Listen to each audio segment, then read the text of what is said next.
कोई समझौता नहीं होगा, देश की मान और शान से कोई समझौता नहीं होगा, कोई छल नहीं होगा। आप पैसा लाइए सारा, टैक्स क्यों लेंगे भाई हम? स्विट्जरलैंड सरकार हम पे हमारा मालिक लग रहा है कि हम उसकी रणनीति पे देश चलाएंगे। अरे हम स्वतंत्र रिपब्लिकन देश हैं भाई, हमारा अपना संविधान है, हमारी अपनी विदेश नीतियां हैं, हमारी अपनी आजादी है। वो हमें कौन होने वाला है कि आप इन नामों को सार्वजनिक नहीं करेंगे? इस देश का चोर है, सार्वजनिक भी करेंगे और रिकवरी भी करेंगे। लेकिन लोकतंत्र की ये खूबसूरती है।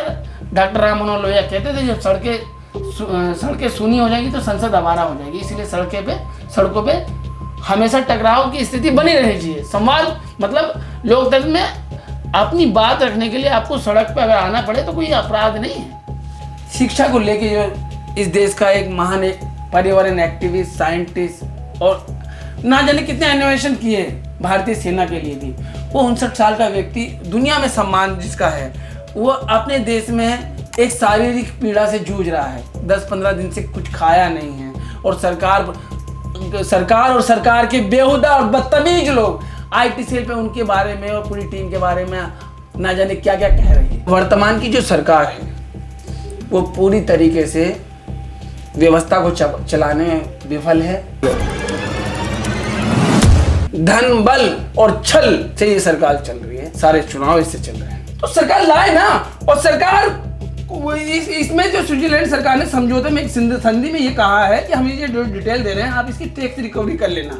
अरे टैक्स रिकवरी क्यों करेंगे मोदी जी? आप ही तो जवाब दो। अरे ये पैसा सारा इस देश से लूटा हुआ है, इस देश के पढ़े लिखे कारोबारियों ने, पढ़े लिखे नौकरशाहों ने, राजनेताओं ने लूटा है। सारा का पैसा सारा लाइए। जो मुसलमानों के बड़े शहर हैं, पटना कह सकते हैं, बिहार की बात हमने कर ली, लखनऊ कह सकते हैं, सहारनपुर, अलीगढ़, आगरा, मुजफ्फरनगर, सहारनपुर, मेरठ और दिल्ली का ओखला, ये जो इलाके हैं यहाँ मुसलमान नौजवान पूरी रात सड़कों पर बैठा रहता है और नशे की गिरफ्त में आ चुका है। क्या सिर्फ मुसलमान नौजवान आया? पहला प्रश्न ये है, या सारा नौजवान आया है? इस विषय को मैं वही विषय है, सेम कंडीशन है। किस स्तर का शोषण हो रहा है इस देश का? बड़े स्तर पर बैठे हुए बड़े नेता कैसे बेवकूफ बना रहे हैं हम देश की सबसे बड़ी आबादी का।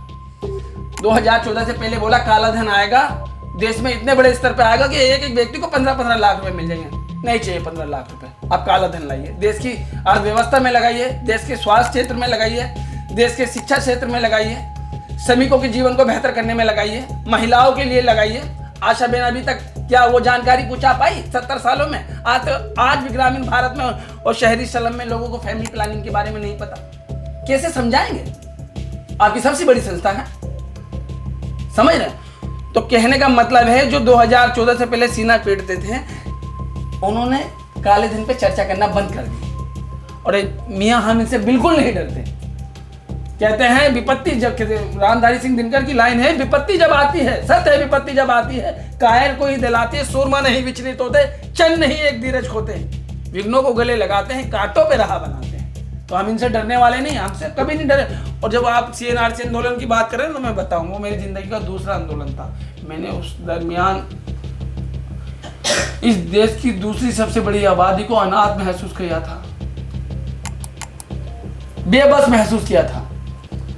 गांधीवादी तरीके से इस देश की दूसरी सबसे बड़ी आबादी पूरे देश में सरकार के द्वारा लाए कानून का विरोध कर रही थी। किसी भी जगह कोई हिंसा नहीं, और जहां हिंसा हुई थी वो सरकार के, अभी वर्तमान में सरकार में जो मंत्री हैं वो लोग डायरेक्टली जिम्मेदार थे उसमें।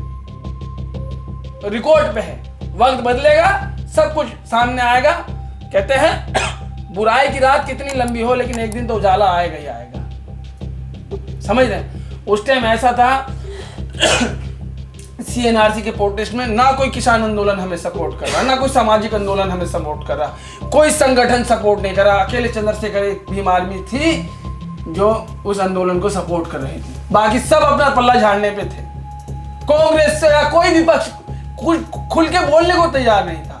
बेबस तन्हा महीनों तक सड़कों पे पड़े रहे। इस देश की दूसरी सबसे बड़ी आबादी, पूरी दुनिया ने देखा, दुनिया की सबसे बड़ी अदालत ने देखा, हर देश ने देखा कि हमारे को किस तरह सरकार ने बीच रोड पे लाके खड़ा कर दिया, हम ही पे जुल्म किया और हम ही को अपराधी बता दिया। नमस्कार, मेरा नाम मासूमत कैफ है। आप लोग इंकलाब हिंदी देख रहे हैं। आप लोग इंकलाब हिंदी के पॉडकास्ट में बहुत सारी सेलिब्रिटीज़ को बातचीत करते हुए देखते हैं, जिनमें से कुछ बड़ी होती हैं, कुछ बहुत बड़ी होती हैं। और उनमें से बहुत सारे मेंबर ऑफ पार्लियामेंट्स होते हैं, कुछ पॉलिटिकल लीडर्स होते हैं, कुछ स्पोर्ट्स पर्सनैलिटीज़ होते हैं। यही आजकल आप मीडिया में भी देखते हैं कि देश भर में मीडिया जो है वो जिन लोगों से लंबी बातचीत करता है, जिनके विचारों को जानना चाहता है, जिनके नज़रिए पर मोहर लगाना चाहता है, जिनको ये समझना चाहता है कि आखिर वो कैसा सोचते हैं, वो इत्तेफाक या संयोगवश या जानबूझकर बड़े लोग होते हैं।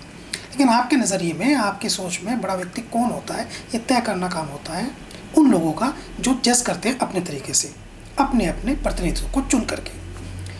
मुझे लगा कि किसी व्यक्ति से ऐसे बात करना जिसको आप इन्फ्लुएंसर्स मान सकते हो, इस प्रकार से कि वो देश में कभी वो उससे कुछ लोग प्रेरणा लेना चाहे, सीखना चाहे, जानना चाहे, समझना चाहे, उसकी कामयाबी को, कोई बहुत बड़ा बिजनेसमैन हो, बहुत बड़ा पॉलिटिशियन हो, बहुत बड़ा स्पोर्ट्स पर्सनैलिटी हो, उससे ज़्यादा ज़रूरी है ये जानना कि देश का जो बड़ी आबादी है, देश के जो सबसे बड़ा वर्ग है, देश का जो 80-85% वर्ग है, जैसे आप कह सकते हैं कि वो गरीब है, आप कह सकते हैं निम्न मध्यम वर्गीय है, या आप कह सकते हैं उसे आजकल की भाषाओं में जो जोड़ दिया गया है एक तरह का वो शब्द जिसे अक्सर टीवी पे बोला जाता है, लेकिन मैं उसे बिल्कुल पसंद नहीं करता हूँ, या लाभार्थी है, कुछ भी आप कह सकते हैं। उनको जिनको आप हल्के में लेते हैं, उनको आप जिन्हें आप इंसानों से भी थोड़ा कम दर्जे का समझते हैं, उनको जिनको आप हक नहीं देना चाहते, उनको जिनको देख कर आप नाक मुँह से खोल लेते हैं, उनको जिनको आप देख कर बस में उनके बराबर में बैठना नहीं चाहते, और उनको जिनको आप ट्रेन में जनरल डिब्बों में बैठते हुए देखते हैं, ऐसे लोगों की बात कौन करेगा? ये समझने के लिए, ये जानने के लिए, उस प्रतिनिधित्व को तलाश करने के लिए हम भी बेचैन थे। हम भी बेचैन थे कि हम किसी ऐसे से बात करें जो उस दर्द से रूबरू हो, जो उसने उस दर्द को जिया हो, जो समझता हो, जानता हो, जो उन तकलीफ़ों को जानता हो, जो परेशानियों की होती हैं, जो निम्न मध्यम की होती हैं, या जो गरीबी की होती हैं, या जो एक गरीब व्यक्ति, कमज़ोर व्यक्ति, पिछड़े तबके का व्यक्ति, वंचित व्यक्ति उस आधार पर आगे बढ़ करके अपनी बात कहने का साहस करे तो उसे सुना जाए। सोचिए, ये कभी कल्पना नहीं की जा सकती थी जब डिजिटल मीडिया नहीं था, जब यूट्यूब का आविष्कार नहीं आया था, जब यूट्यूब ने दुनिया भर में अपना जलवा नहीं काटा था, तब तक तो इसकी बात भी नहीं की जा सकती थी। हमने किससे कहानियों में लिखा होगा, सुना होगा, कभी चौपालों पर किसी ने कहा होगा, ये कहा होगा कि एक व्यक्ति उस गाँव में ऐसा रहता है जो स्कूल में तो नहीं गया है लेकिन अच्छा बोल लेता है, उसको नॉलेज बहुत है। तब ये चौधरियों के दरबारों में, चौधरियों की चौपालों में मजाक की एक वजह बनती थी, एंटरटेनमेंट का एक साधन बनता था। लेकिन चूँकि दुनिया बढ़ी, विकसित हुई, आगे बढ़ी, इसलिए अब इत्तेफाक ये है, एक अच्छी बात ये है, एक सकारात्मकता ये है कि दुनिया में ऐसे लोग भी हैं जो उन लोगों के बारे में सुनना चाहते हैं, समझना चाहते हैं, नज़रियों का सम्मान होता है। इसी को विचारों की स्वाभाविक स्वतंत्रता कहते हैं। आज हमसे बातचीत करने के लिए एक ऐसे नौजवान हैं जो दिल्ली के सबसे लोकप्रिय चेहरों में से एक हैं। वो स्कूल नहीं गए, वो टाटा और बिरला के फैमिलीज से नहीं आते, उनके परिवार का कोई आदमी विधायक सांसद नहीं बना, इवन उनका पड़ोस का भी कोई ना बना हो। वो एक ऐसे कमरे में रहते हैं जिस पर छत नहीं है, वो एक ऐसे कमरे में रहते हैं जहाँ जब बारिश होती है तो वो उस कमरे का किनारा ढूंढते हैं कि कहाँ अपना सर छिपा लें। वो एक बैग ऐसा कंधे पर टांग कर चलते हैं जिसमें उनके पास उनके रखने के लिए सिर्फ पानी की बोतल होती है। वो एक ऐसा मोबाइल यूज़ करते हैं जिसमें वो मोबाइल पर आने वाला नाम पढ़ नहीं सकते, इसलिए पहले हेलो बोलते हैं ताकि दूसरा वाला आइडेंटिफाई कर ले कि वो कौन है।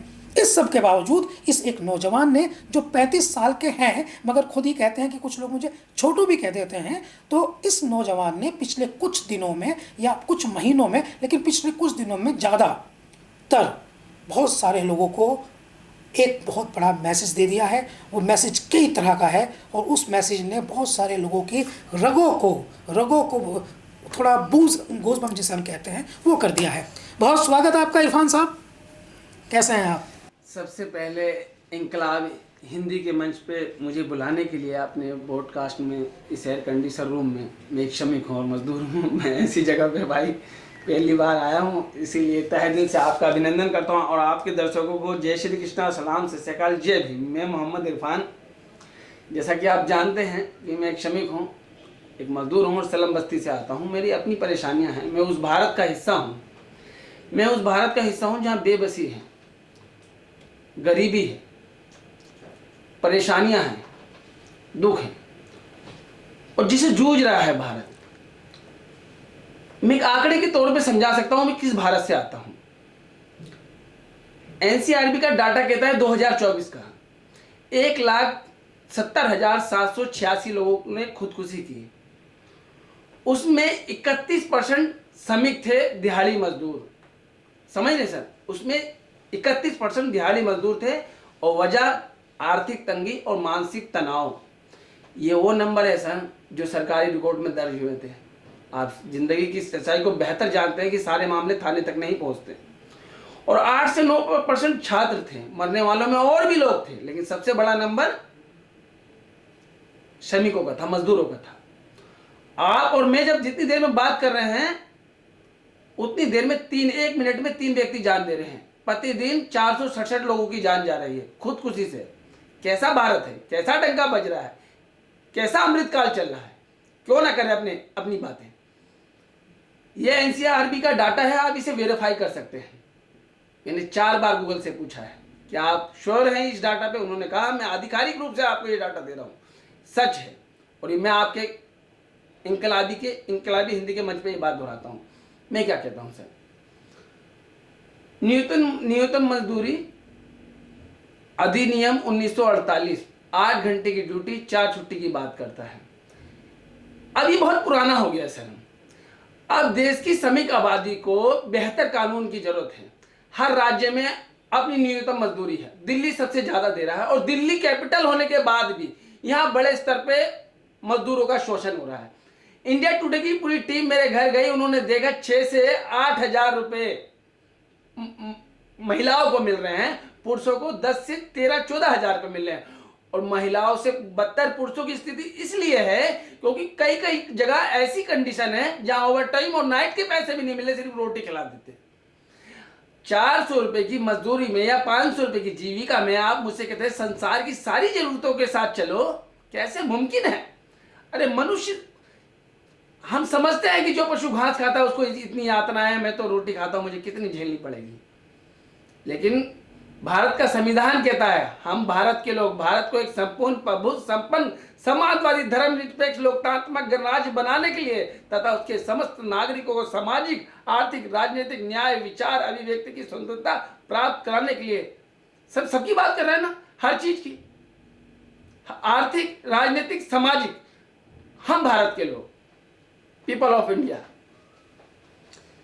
तो हमारा कहने का मतलब है सर, आपने हमें यहाँ बुलाया है, हम श्रमिक आबादी से आते हैं, हमारी अपनी परेशानियां हैं जिसमें मोदी जी रहते हैं, जिसमें हमारे भारत की वर्तमान सरकार रहती है, उसमें अडानी ग्रुप है, टाटा ग्रुप है, मित्तल ग्रुप है, बिरला ग्रुप है, अंबानी ग्रुप है, सिप्ला है, विप्रो है, लेकिन उसमें गरीब नहीं है सर। और हम लाभ भारती नहीं है। हम 500 रुपये की जीविका में भी आपको जीएसटी देते हैं, पूरा का पूरा खर्चा करते हैं हम 500 रुपये। ये हमारी आय 10 लाख रुपए नहीं है कि हम 2 लाख खर्चा कर दिया और 8 लाख बचा लिए। हमारी तो सारी आय आपकी जीएसटी में जा रही है। टैक्स देते हैं सर, इस व्यवस्था को चलाने के लिए पैसा देते हैं हम।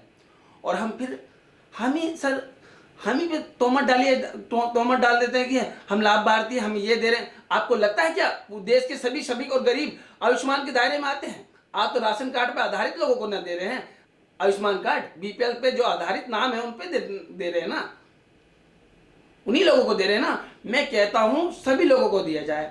और ये जो न्यूनतम मजदूरी अधिनियम 1948 है, इसको पूरी तरीके से रद्द करके नया और सख्त कानून लेके आए कि ये बात तय करे कि 8 घंटे की ड्यूटी, 4 छुट्टी, ओवर टाइम और नाइट, और कोई भी कंपनी किसी भी मजदूर के साथ किसी भी तरीके का आर्थिक शारीरिक या सामाजिक शोषण ना कर सके, ऐसा सख्त कानून नहीं लाएंगे ना।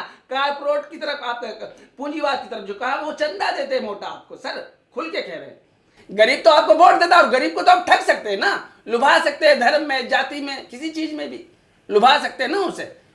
आपको तो पता है ना, हर सांप दंड भेद सब दारू मुर्गा सब यही है ना। इसी का तो रोना है कि हम अपनी मौत के खुद हम वजह हैं, अपनी मौत के हम खुद वजह हैं। लेकिन हम अपनी बातों को रखते हैं और रखते रहेंगे। भारतीय संविधान तथा लोकतांत्रिक व्यवस्था में अनुच्छेद 19 के तहत हमें अभिव्यक्ति की स्वतंत्रता का मौलिक अधिकार है। हम किसी से नहीं डरते, हमें राइट है, हम अपनी बात रखते हैं और रखेंगे, बेरों कानून तक आवाज पहुंचाएंगे। वो कौन कौन सी बात है इरफान साहब जो आप रखना चाहते हैं, कहना चाहते हैं? मैं कहना चाहता हूं सर, एक तो पूरे देश में सामान्य न्यूनतम मजदूरी होनी चाहिए मर्द और औरत के लिए। ये नहीं कि दिल्ली की अलग और बिहार की अलग और हरियाणा की अलग, पंजाब की अलग। अरे अगर दिल्ली के 18 है और हरियाणा में 15 तो हरियाणा वाले क्या घास खा रहे हैं क्या? उन्हें पेट्रोल या डीजल सस्ता मिल रहा है या बिहार वालों को सस्ता मिल रहा है? अलग अलग स्केल क्यों? इसीलिए मैं कह रहा हूं ये जो न्यूनतम मजदूरी अधिनियम 1948 है, ये ये बहुत कमजोर हो गया है मजदूरों के लिए, श्रमिकों के लिए ये एक शोषण का कारण बन गया है। इसमें आप तो बड़े बलवानी हैं, आप तो रातों रात धारा 370 हटा देते हैं, आप तो रातों रात बग में संशोधन कर देते हैं, आप तो बहुत कुछ कर रहे हैं, आप 3 तलाक पे कानून लेके आ गए। आप मतलब आप तो पूरे राष्ट्र मतलब आपके नजरिए में तो सब कुछ कर सकते हैं जो समाज के लिए और देश के लिए बेहतर है। तो फिर श्रमिकों को एक बेहतर जीवन दे दीजिए, इस कानून को रद्द कीजिए, सख्त कानून लाइए जिसमें श्रमिकों के लिए अपनी राइट और अधिकार हो। ज्यादातर लेबर यूनियन बिक चुकी हैं देश की, कोई मजदूरों की बात नहीं करता। मैंने ऐसे बहुत से लोग देखे हैं जिनके हाथ उंगलियां कट गई हैं और कंपनी ने उन्हें निकाल दिया है, और वो कहां लेके जाए अपनी दलील। अरे वकालत तो पैसे से चलती है, कहां लेके जाए अपनी दलीलों, समझ रहे हैं। और सर बहुत सारे लोगों को हमसे शिकायत है, बहुत सारे लोगों को हमसे शिकायत है, मजदूरों से शिकायत है। अरे भैया टैक्स नहीं दे रहा, कौन बोला तुमको भाई टैक्स नहीं देते? टैक्स देते हैं हम, जीएसटी के रूप में देते हैं, और कहते हैं पता क्या, मकान बनाए दे रहे हैं, आयुष्मान कार्ड दे रहे हैं, आजीविका करने मतलब जीविका के लिए, कारोबार के लिए ये दे रहे हैं, वो दे रहे हैं। अरे हम मना कहाँ कर रहे हैं कि नहीं दे रहे हैं, लेकिन क्या आपके द्वारा किए सारे काम हर श्रमिक तक पहुंच रहे हैं, मजदूर तक पहुंच रहे हैं? बेहतर हो रहा है जीवन? अगर हो रहा है तो हर मिनट में 3 लोग आपके सरकारी आंकड़े से, गृह मंत्रालय के एनसीआरबी की रिपोर्ट में क्यों मर रहे हैं भाई? गरीबी से, आर्थिक तंगी, गरीबी और बेबसी और मानसिक तनाव, समझ रहे हैं? कहने का मतलब यह है जो दिख रहा है वो है नहीं जमीन पे। हम कह रहे हैं कि आपने स्केल बनाई 18 से 22, 18 से 22 बनाइए। हम तो ये नहीं कह रहे कि 25 दे दो, 30 दे दो। अरे भाई जो आपने बनाई हो जमीन पे लागू करवा दो ना, क्यों गरीब का शोषण हो रहा है? कोई कॉर्पोरेट घराना आपके पास आएगा तो आप कहेंगे बेहतर लॉजिस्टिक सिस्टम देंगे, बिजली देंगे, ट्रांसपोर्ट देंगे, ये देंगे, वो देंगे। मजदूर को क्या देंगे? एक वक्त तो कहता ही है ना कि सरकार जो है वो पूंजीपतियों की सरकार है, तो अभी वर्ग नहीं कहता, पूंजीपतियों की है सरकार, कॉर्पोरेट घरानों की है सरकार। मैंने कहा नहीं कि हम उस भारत में रहते हैं जहां इस देश के 90% असंगठित मजदूर रहते हैं, जिनको ना तो बीमा है, ना ईएसआई है, ना किसी तरह का न्यूनतम मजदूरी है, सिर्फ यातना और शोषण है। हम उस भारत में रहते हैं जहां 90% असंगठित मजदूर रहते हैं। आप भी मजदूरी करते हैं? अरे मैं मजदूर हूँ, मजदूरी सर मैं क्या करता हूँ, मैं मजदूर हूँ। कैसे, मतलब रजिस्टर्ड मजदूर हैं या कोई काम जैसे? मैं रेहड़ी पटरी वाला मजदूर हूँ, असंगठित क्षेत्र से आता हूँ। ओके, तो क्या काम आप करते हैं? रेहड़ी लगाता हूँ, खाना वाना बनाता हूँ। अभी कुछ हालात ऐसे रेहड़ी बंद है। और कहाँ रहते हैं आप? मैं सलम में रहता हूँ। सलम मतलब झुग्गी झोपड़ी में रहता हूँ। मेरे यहाँ मेरी अपनी परेशानी है। पूरे देश में जहाँ भी गरीब रहता है वहाँ साथ में क्राइम भी पल रहा है। अच्छा, नशा पल रहा है। सोचिए अगर गरीब का बच्चा हेरोइन पिएगा, इसकी ये टॉपिक बाद में कर लेंगे, इस पे विषय बाद में कर लेंगे।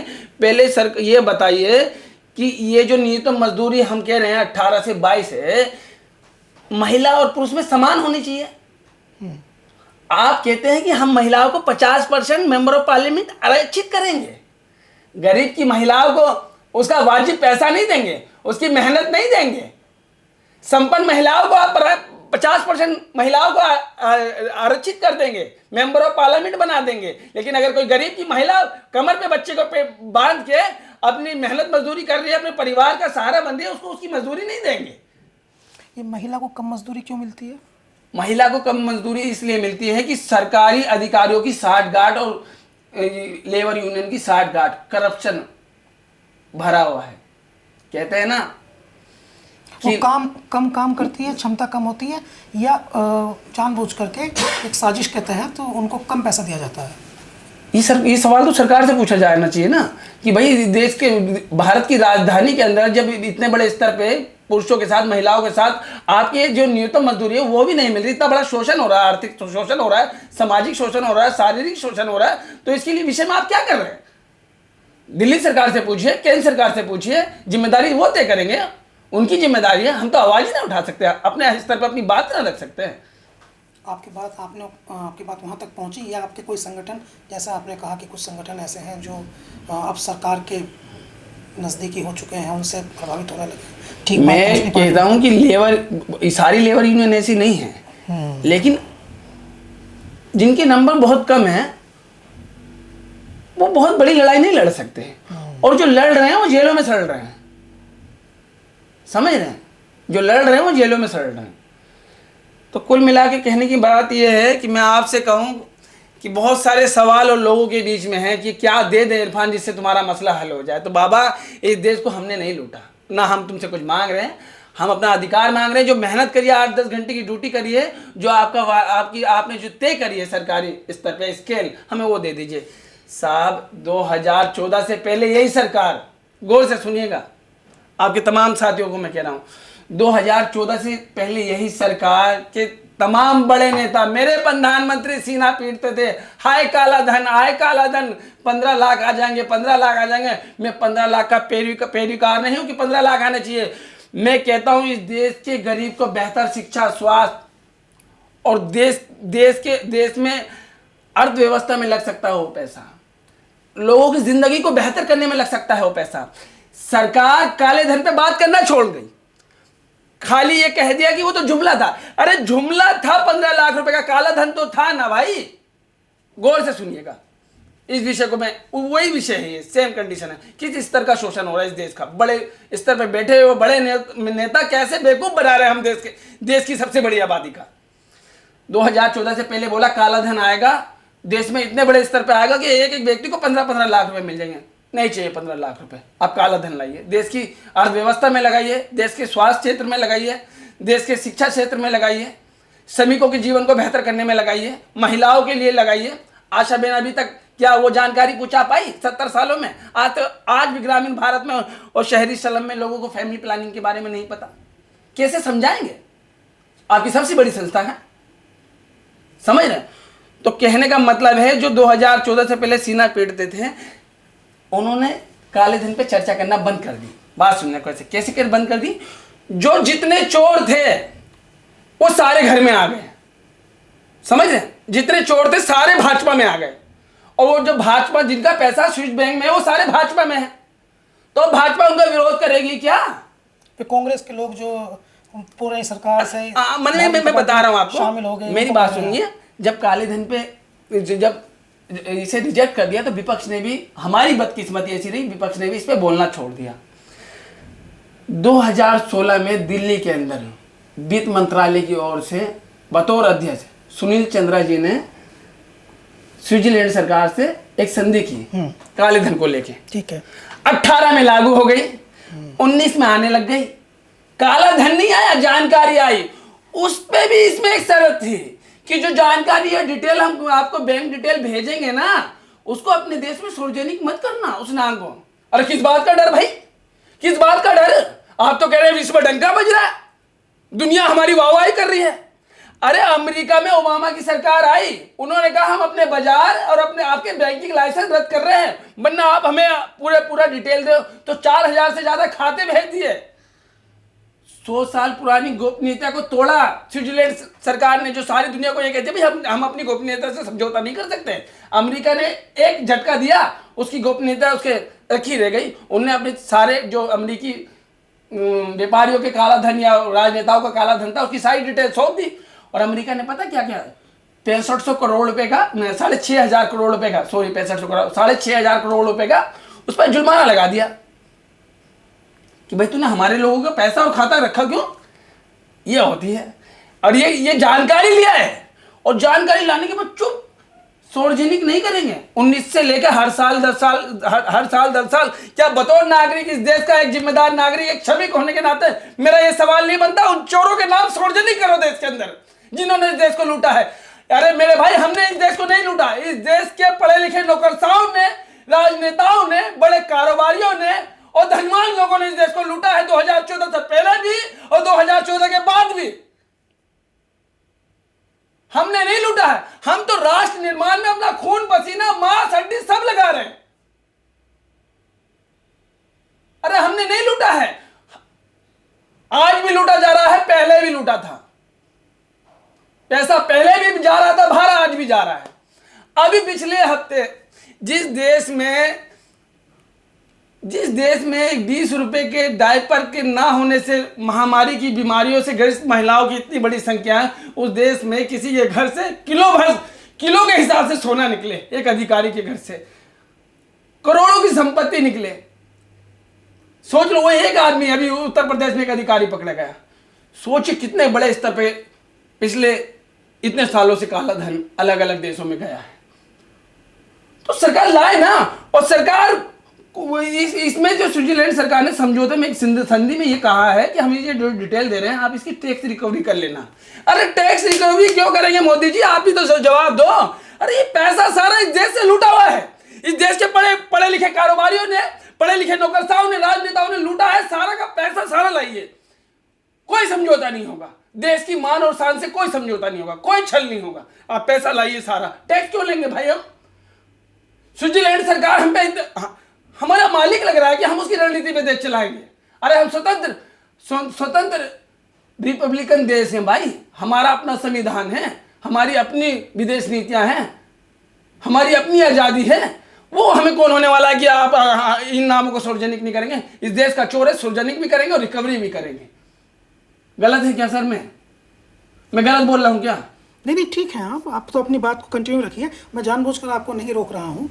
अगर कोई नेता होता तो हम उसकी बात को जो है कभी कभी रोक देते हैं, लेकिन हमारा उद्देश्य ये है कि हम लोगों को ये सुनवाना चाहते हैं कि आपके अंदर जो भी है, जो भी आपका नज़रिया है, आप पूरी स्वतंत्रता के साथ अपनी बात कह सकते हैं। मैं आपकी बात को समझ रहा हूँ। मुझे ये समझाइए इरफान, जहाँ आप रहते हैं, जिस एरिया में आप रहते हैं, हमेशा आप कैमरे पे आके तो ये बात बोलते नहीं है। तो आप ये बात जो है ज़रूरी है, स्वाभाविक है कि आप इस बात को अपने परिवार के बीच, अपने मित्रों के बीच, अपने पड़ोसी के बीच, कोई भी ऐसा शख्स नहीं है जिससे मैं ये बातें करूँ। सच में कोई भी ऐसा शख्स नहीं है जिससे मैं ये बातें करूँ।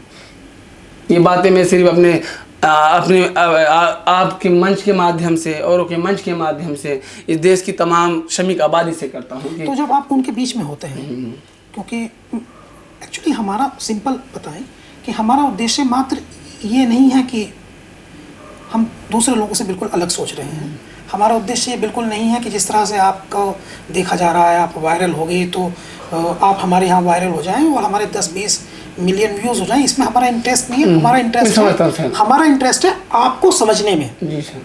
हम आपको नहीं समझ रहे इरफान, हम आपके जैसे नज़रिए के करोड़ों उन नौजवानों को समझना चाहते हैं जिनमें प्रतिभा तो है, जिनमें योग्यताएं तो हैं, लेकिन उनके अंदर जो है एक ख्वाब देखने की जो ललक होती है, उनका वो सपना जो वो देख रहे हैं वो सच नहीं हो पा रहा, तो वो अंदर ही अंदर जो है उनके अंदर एक द्वंद्व चल रहा है। उस इरफान को हम समझना चाहते हैं जो उस वर्ग के लोगों का प्रतिनिधित्व करे। तो हम उस पूरे नज़रिए को, आपके पूरे जीवन को समझना चाहते हैं। तो आप अपने परिवार के लोगों के बीच, अपने मित्रों के बीच, अपने पड़ोस के बीच जब ये बातचीत करते हैं तो आप ही बात करते हैं उनके बीच या नहीं करते हैं? नहीं, ये सब बातें नहीं होती सर। नहीं होती, वैसा माहौल नहीं है। ठीक है, तो उनके बीच में क्या बातचीत होती है? उनके बीच में वो बातें होती हैं जो मेरे बिल्कुल भी काम की नहीं है, लेकिन मैं कहाँ जाऊँ, मेरी मजबूरी है। यस, मेरी मजबूरी है। और मैं 2 साल मैंने हिबास की दवा खाई है। दिल्ली मेंटल हॉस्पिटल है, हिबास दिल्ली का सबसे बड़ा मेंटल हॉस्पिटल है। मैं मेंटल नहीं हूँ, एक मानसिक तनाव की मतलब एक ऐसी स्थिति बन गई ज़िंदगी में कि यार हर आदमी ना, हमारे क्या बड़े सपने होंगे, सोचो नॉर्मली बात है। हम भी हड्डी और मांस के और जज्बात के बने हुए लोग हैं, जैसे इस प्रगति का सब हिस्सा हैं। हमारी भी अपने जज्बात है, अपनी जिम्मेदारियां हैं, सब कुछ है।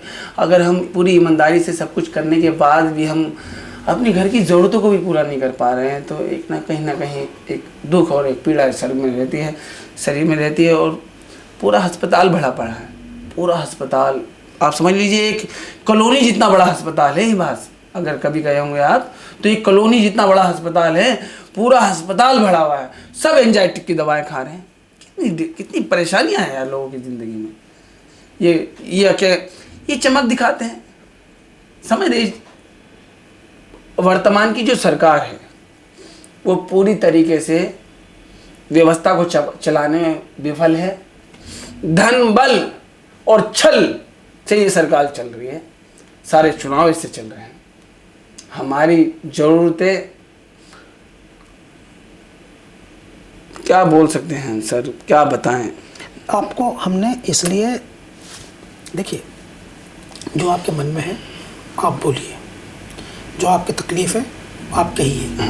हमारा कोई ये उद्देश्य नहीं है कि आप गवर्नमेंट से के खिलाफ कुछ बोलिए। हाँ, आपको शिकायतें हैं किसी से भी तो आप अपनी बात कहिए, मगर आप अपनी बात कहिए।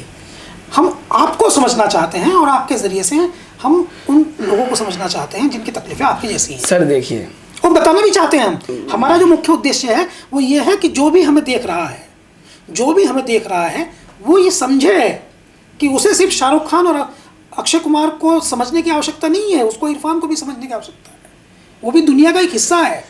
सर देखिए, मैं क्या बताऊं मैं आपको, हमारी अपनी कहानी बताएं, अपनी हमारी कहानी झुग्गियां थी। हाँ, आप तो दिल्ली में रहते हैं और एक पत्रकार हैं और अच्छी खासी उम्र है, तो आप कभी जो हमारा दिल्ली सचिवालय है उसको पार करते वो एक पुल आता है जिसे जमुना पार के ITO वाला पुल कहते हैं।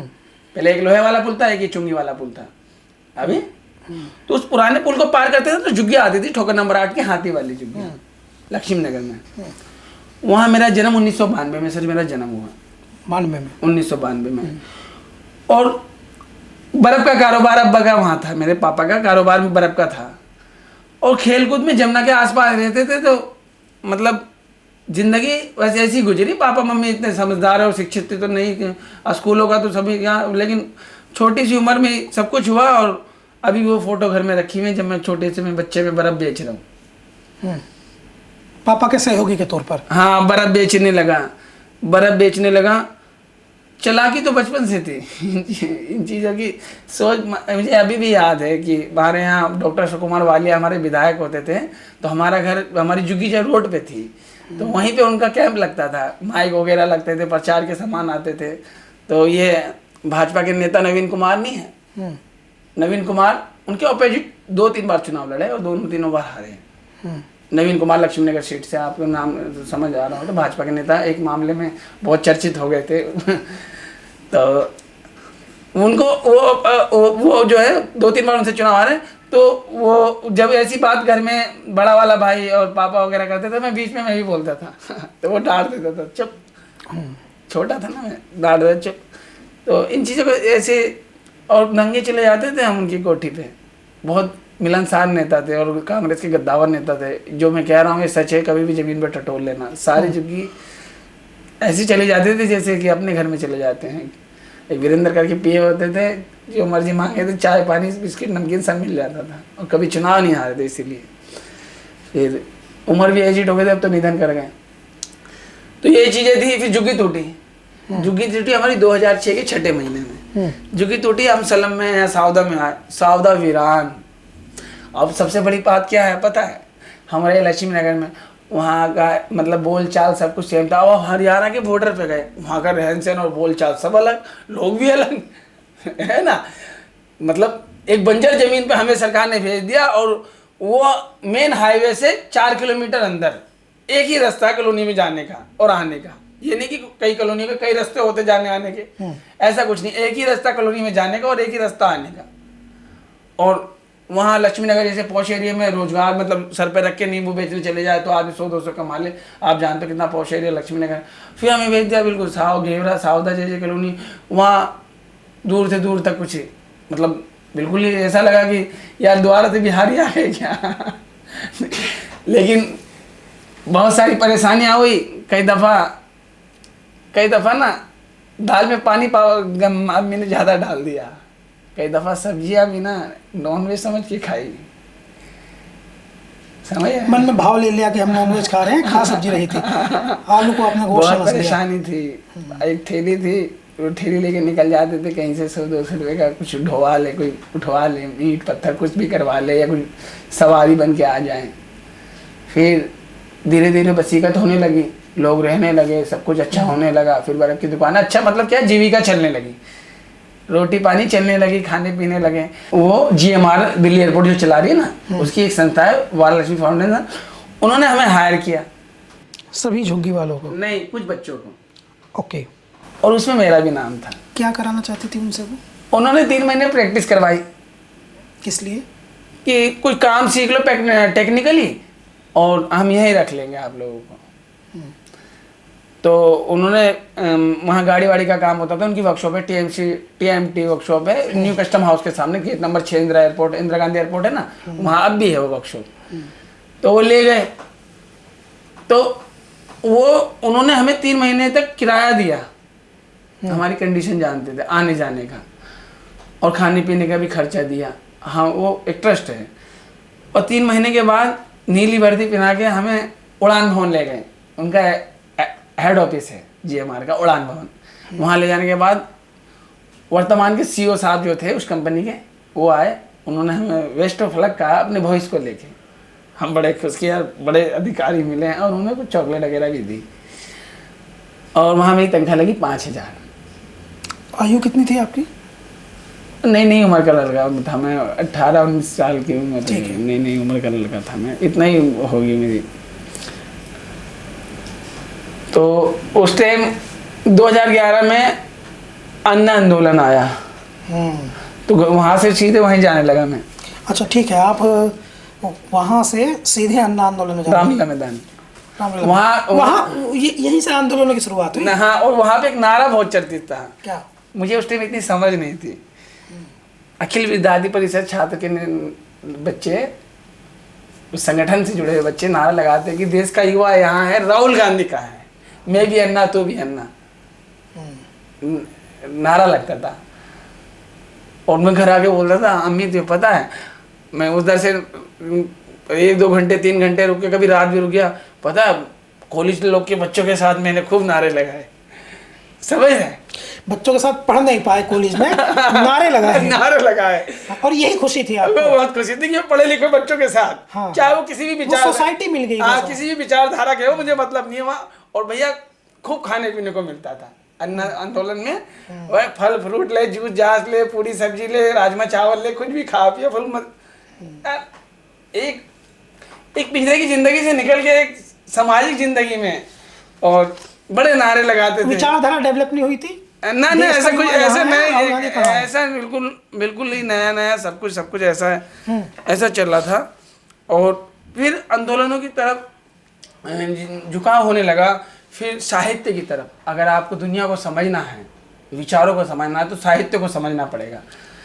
जैसे अदम गोडवी साहब के करीब गया, रामधारी सिंह दिनकर जी के करीब गया, दुष्यंत कुमार के करीब गया, नीरज के करीब गया, बहुत गौरव पांडे जो हमारे JNU के एक बहुत बड़े लेखक रहे, गौरव पांडे, जिनके झकझोर दुनिया हो। तो पढ़ तो आप सकते नहीं, इनको पढ़ा कैसे? नहीं, YouTube के माध्यम से सुना इनको। हाँ, सुना, पढ़ाई भी थोड़ा बहुत, हिंदी पढ़ लेता हूँ, इतना लिख नहीं सकता, थोड़ा बहुत पढ़ सकता। झकझोर दुनिया हो, आवेले जनता के पलटनिया हिले ले झकझोर दुनिया, तुम्हारा आधा वो उन्हीं की लाइन है गौरव पांडे की। तमाम धन दौलत गोला बारूद होने के बाद भी तुम डरते हो जिस दिन, इसलिए डरते हो कि निहत्ता मजदूर किसान सड़क पे, जिस दिन तुमसे डरना बंद कर देगा सड़क पे आ गया, आपका तख्त हिल जाएगा, आपकी कुर्सी छीन जाएगी। और वो JNU के ही हॉस्टल पे, PR हॉस्टल में उन्होंने खुदकुशी कर ली थी किसी वजह से लेके, अपनी शारीरिक बीमारी को लेके। लेकिन उनकी जो लाइन है आज भी आंदोलनों में गाई जाती हैं, उनकी हर लाइन में झूम जाते हैं लोग, आज भी गरीबों की पीड़ा को दर्शाती है उनकी लाइन है। जैसे अदम गोडवी की कि तुम्हारी फाइलों में हमारे गांव का मौसम गुलाबी है, मगर ये आंकड़े झूठे हैं और ये दावा किताबी है। और सबसे बड़ा आज के टाइम में तो उनकी जो कविता ये कटास करती है ना, कि भुने का जो प्लेट में विस्की गिलास में, राम राज्य उतरा है विधायक निवास में, जितने हराम खोर थे कुर्बो जवार में, मतलब आस पड़ोस में जितने हराम खोर थे कुर्बो जवार में, प्रधान बन के आ गए अगली कतार में। तो सोचिए कि उस जमाने के साहित्यकार को पता था कि क्या होने वाला है आगे। क्या मालूम उस समय भी कुछ ऐसा देख रहे हो। आज ये बातें बिल्कुल, आज तो ऐसा लगता है कि राम राज्य सिर्फ MP और विधायक के ही निवास में उतर रहा है। सब कुछ बेहतर, खुशहाल, सब कुछ अच्छा, समझ रहे। कुल तो इन्हीं चीज़ों में से गुजरते हुए फिर एक दिन ऐसा आया कि सरकार CNRC आंदोलन लेके आ गई, CNRC कानून लेके आ गई, और मुसलमानों के तमाम पढ़े लिखे नौजवानों ने जो अन्ना आंदोलन में कितना टाइम तक आते जाते रहे आप? बराबर ही आते जाता रहा, उसके हर पहलू को मैं जानता हूँ अच्छी तरीके से। अन्ना आंदोलन से क्या समझ में आया था? अन्ना आंदोलन से ये सब उस टाइम भ्रष्टाचार की बहुत बात होती थी कि हर जगह करप्शन है। उस टाइम अखबार के हर पन्ने में यही 2G 3G 4G चल रहा था। जो यूपीए का जो यूपीए का लास्ट काल था ना, इसमें करप्शन वाकई में अभी ये चीजें क्लियर हो रही कि नहीं था, लेकिन विपक्ष उस टाइम भुनाने में लगा था। और ये राहुल कंवल जो इंडिया टुडे में बड़े लंबे समय तक रहे हैं, ये मंच लगा के सरकार को कोसते थे, दीपक चौरसिया मंच लगा के कोसते थे। आज एक पत्रकार सरकार के विपरीत बोल सकता है क्या? उस टाइम कांग्रेस का शासनकाल था। हमें आज पता चलती है कि उस टाइम कितनी फ्रीडम थी और कितनी आज़ादी थी, कितनी अभिव्यक्ति थी। आज तो कोई बोलता ही नहीं है। अभी शेखर सुमन के एक सहयोगी पे ईडी की रेड लग गई। ये इरफान पता कैसे चलता है? मान लिया शेखर सुमन एक शो लेकर आए, ईडी की रेड लग गई, आप पढ़े लिखे आदमी, आपको कैसे पता चलता है? ये बिल्कुल एकदम लेटेस्ट अपडेट, आपको पता कैसे चली? मैंने अपने पिताजी से बोला कि देख लीजिए शो देखा आपने शेखर सुमन? मैं हाँ शेखर सुमन का शो देखा। मैंने पोल खोल देखा तो मेरे जो अब्बू है ना, वो न्यूज देखने के बहुत शौकीन है, पापा। तो मैंने बोला देखो इनका पोल खोल देखा था, कांग्रेस के शासन में स्टार न्यूज पे आता था, खूब चलता था, किसी का एतराज नहीं था। ये टीवी पे नहीं आया, यूट्यूब पे आया तो ईडी आ गया कि चुप हो जाओ, कितना बोलोगे। और अभी कुछ भी नहीं, अभी तो ग्रो ही कर रहे थे, अभी तो स्टार्टिंग ही थी, अभी तो वो स्टार्ट ही करा उन्होंने, अभी तो अपने फ्लो पे आए भी नहीं थे। अच्छा, जब ये अन्ना आंदोलन हुआ, मेरा एक सवाल है, आपकी बातचीत से पता चला मुझे, अन्ना आंदोलन में आप जाने लगे वहाँ, तो वहाँ ये नारा था, आप ही ने बताया कि देश का युवा यहाँ है, राहुल गांधी कहाँ है, ये आप ही ने बताया मुझे। अखिल भारतीय विद्यार्थी परिषद ABVP के लोग नारा लगाते थे। तो प्रधानमंत्री तो डॉक्टर मनमोहन सिंह थे, और मिनिस्टर जो भी उस टाइम राहुल गांधी को क्यों ढूंढ रही थी? हाँ, ये बात आपकी सही है। हम भी ये कहते थे कि उस टाइम में ना कांग्रेस में सबसे ताकतवर नेता प्रणब मुखर्जी माने जा रहे थे, जो आंदोलन को उस टाइम लीड कर रहे थे। हम अब जब जमीन पे देखते थे ना, तो हमें यही खबर मिल गई प्रणब मुखर्जी ये करेंगे, प्रणब मुखर्जी वो करेंगे। बाद में वो राष्ट्रपति भी हुए, समझ रहे कि प्रणब मुखर्जी उस टाइम कांग्रेस को, समझ लो, उस आंदोलन को लीड कर, मतलब कांग्रेस के नजरिए से अपनी तरीके से कोऑर्डिनेट कर रहे थे। कोऑर्डिनेट करना कहते हैं। हाँ, उसे कोऑर्डिनेट करना, मतलब जो भी है वो उसको हैंडल कर रहे थे। और राहुल गांधी को क्यों टारगेट कर रहे थे इस बारे में नहीं पता। और उसके बाद आम आदमी आए, आम आदमी में उनको योगराज कहने लग गई। ऋतुराज जो विधायक थे ना, ऋतुराज किराड़ी से, सर मैंने ना मौसम बदलते देखे, इंसान बदलते ऐसे कोई देखा है। उनको पहली बार मेरे सलम में आए, सावदा में आए, मेरे से उनकी मुलाकात हुई। मैं भी अन्ना आंदोलन से जुड़ा हुआ था, ये भी वही टोपी लगा के आए, थोड़े से ऐसी बातचीत हुई। हमने जमीन पे काम किया लोगों के साथ मिलके। फिर एक दिन सुखवीर दलाल विधायक थे, उनकी बेटी की शादी में ऋतुराज आए हुए थे और कई मंत्रियां भी आए हुए थे दिल्ली सरकार से। तो मुझे एक जमीनी कार्यकर्ता है जितेंद्र राणा, हमारे इधर के, वो जाट समाज से आते हैं, वो जबरदस्ती मुझे बिठा के अपनी गाड़ी में ले गए। तो मैं ऋतुराज को देखा, तो साथ में थे, साथ में काम किया जमीन पे। तो मैं जाके प्रणाम के, भैया प्रणाम। वो ऐसे लगे जैसे पहचाने नहीं। तो मुझे जितेंद्र राणा को मैं बोला देखो ये तो पहचाने नहीं। फिर जितेंद्र राणा बोले इसीलिए कहते हैं आदमी ना मौसम से तेज बदलता है। ऋतुराज की बात बता रहा हूँ मैं। और नेताओं के साथ भी हुआ होगा आपके? नहीं, मैं ऋतुराज की बता रहा हूँ। आम आदमी पार्टी जब बनी तो ऋतुराज को बाहरी दिल्ली का जिम्मा सौंपा गया, फिर टिकट मिली और चुनाव जीत गए किराड़ी से, समझ रहे हैं। और वो इतनी जल्दी बदले, कहते हैं ना कि मतलब यही तो सीखने की होती है कि बेटा बेशक आप गरीब रह गए, लेकिन आप में ईमानदारी तो थी ना, आपके अंदर एक मानवता तो थी ना, लोगों और समय को पहचानने की। और आज मैं फिर इस बात के लिए क्यों दोहराया, बात में तो निकल गई ये बात में तो निकल गई। तो अब शायद वो उनकी टिकट कट गई थी, शायद मेरे हिसाब से कंफर्म नहीं, ये चुनाव हारे। ऐसे लोगों को राजनीति में जगह नहीं होनी चाहिए। व्यक्तिगत तौर पे नहीं बोलना, जो लोग किराड़ी में वो रहे 10 साल 5 साल, आज भी वहां पे पानी का पूरा डुबाव, मतलब बरसात में पूरा डूब जाता है किराड़ी। मतलब उन्हें मौका मिला खाने के लिए। राजनीति में कहते हैं, पॉलिटिक्स में एक बात बड़ी क्लियर है कि बेटा ईमानदार आदमी तब तक है जब तक उसे खाने का मौका नहीं मिला। आम आदमी पार्टी के कार्यकर्ता की नहीं। जैसे मैं अन्ना आंदोलन से जुड़ा था, मैं किसी पार्टी का कभी कार्यकर्ता वगैरह नहीं रहा। अन्ना आंदोलन से जुड़ा था, वो टोपी पहन के आए, हमें लगा रहे अन्ना आंदोलन वाले हमारे मोहल्ले में भी आ गए। ओके। और इनका बात करने का तरीका और लहजा ना बड़ा जोशीला था। और आदमी जब बहुत कुछ नहीं जान पाता ना, तो आदमी साथ ही हो जाता है। नहीं उम्र की बात थी। क्या था अन्ना आंदोलन? जैसे आज आप तो तब से अब तक तो यमुना में बहुत पानी बह चुका है, तब से लेकर अब तक जो है आप 15 साल सीनियर हो चुके हैं, और कई आंदोलन आपने देख लिए बीच में, अब तो आप सीनियर टीम में आ गए हैं। तब तो आप नौजवान आंदोलनकारी थे। नया मतलब जो कि झोपड़ी से निकला हुआ एक बच्चा सीधे आंदोलन के मंच में। अब तो आप वरिष्ठ आंदोलनकारी हो गए। वरिष्ठ ही हो गए, आप सही कह रहे हैं। अब तो आप वरिष्ठ आंदोलनकारी हो गए, तो अब आपका अनुभव जो है वो इन द कंपेरिजन तुलना भी करेगा, और तुलनात्मक दृष्टिकोण से आपने कई देख लिया आंदोलन, किसान आंदोलन देख लिया, शाहीन बाग देख लिया, आजकल आप सीजीपी में रोज प्रकट होते हैं। तो अन्ना आंदोलन वैचारिक तौर पर, व्यवस्था के तौर पर, उसके बाद का किसान आंदोलन, शाहीन बाग आंदोलन और अब सीजीपी का आंदोलन, चारों में कहीं ना कहीं आप वहाँ पहुँचे, आपने समय दिया, समझा, अपनी बात कही, पत्रकारों से बात की, बुद्धिजीवियों से बात की। अगर हम इन सब की तुलना करें तो आपके नज़रिए से क्या है? मेरे नज़रिए से अन्ना आंदोलन इस देश का लास्ट आंदोलन था जहां एक आम आदमी को अपनी बात रखने में किसी भी तरह की हिचकिचाहट और किसी तरह का डर नहीं था। आज मैं अपनी बात रखता हूं, मैं तो नहीं डरता, लेकिन आज बहुत बड़े स्तर पे जैसी घटनाएं आ रही हैं, समझ रहे हैं, जैसी चीज़ें देखने को मिल रही हैं, जो तस्वीर आ रही है, जैसे कि एनडीटीवी पे खड़ा होकर एनडीटीवी पे मौजूद देश का शिक्षा मंत्री ये कह दे कि ये दहशतगर्दों की बी टीम है, डब्ल्यू गैंग वाले हैं, टुकड़े टुकड़े गैंग वाले हैं, इनका काम देश का टुकड़े करने का, और ये अपने रंग को रूप को बदल के आए हैं।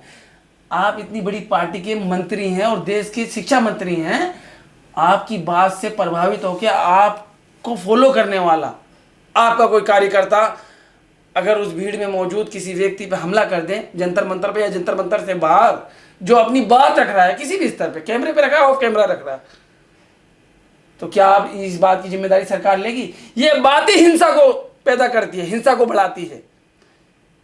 संवैधानिक पद पे बैठा व्यक्ति जब किसी को दहशतगर्द बोले, लोकतंत्र में आलोचना करना स्वाभाविक था। अन्ना आंदोलन में मैंने देखा सबने अपनी बात रखी, कोई डर नहीं था, किसी को भय नहीं था।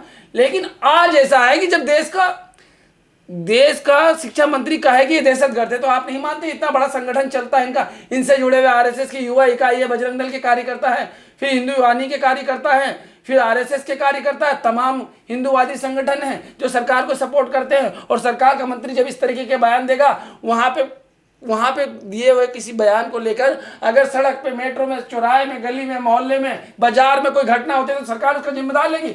हम कहते हैं हम गांधीवादी तरीके से अपनी बात रखते हैं, हम गांधी के मानने वाले लोग हैं, अहिंसा का दामन कभी नहीं छोड़ेंगे। लेकिन आप संवैधानिक पद पे बैठ के गैर जिम्मेदाराना रवैया अपना नहीं सकते। हमें भी अपने मौलिक अधिकार हैं, हम उनके उस राइट के तहत अपनी बात रखते हैं। आपको हमारी आलोचना सुननी पड़ेगी। लोकतंत्र में अहंकार नहीं, संवाद काम करता है। अगर कोई बीच में मतभेद है तो आइए बैठ के बात करते हैं।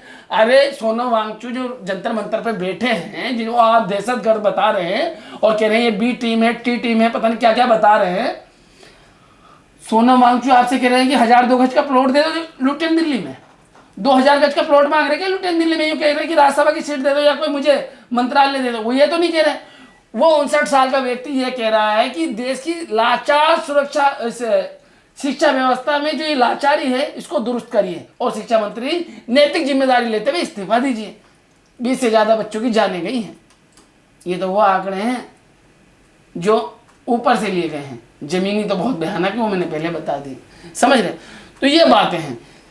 ये सरकार पूरी तरीके से आंदोलनों को, अपने खिलाफ उठने वाली आवाज़ों को दबाने की कोशिश करती है। इन्होंने किसान आंदोलन में सिंगो बॉर्डर पर पथराव कराए। मैं टिकरी बॉर्डर पर पूरे 1.5 साल उस आंदोलन से जुड़ा रहा। 700 से ज़्यादा लोगों की जाने गई, मैंने अपनी आंखों से देखी।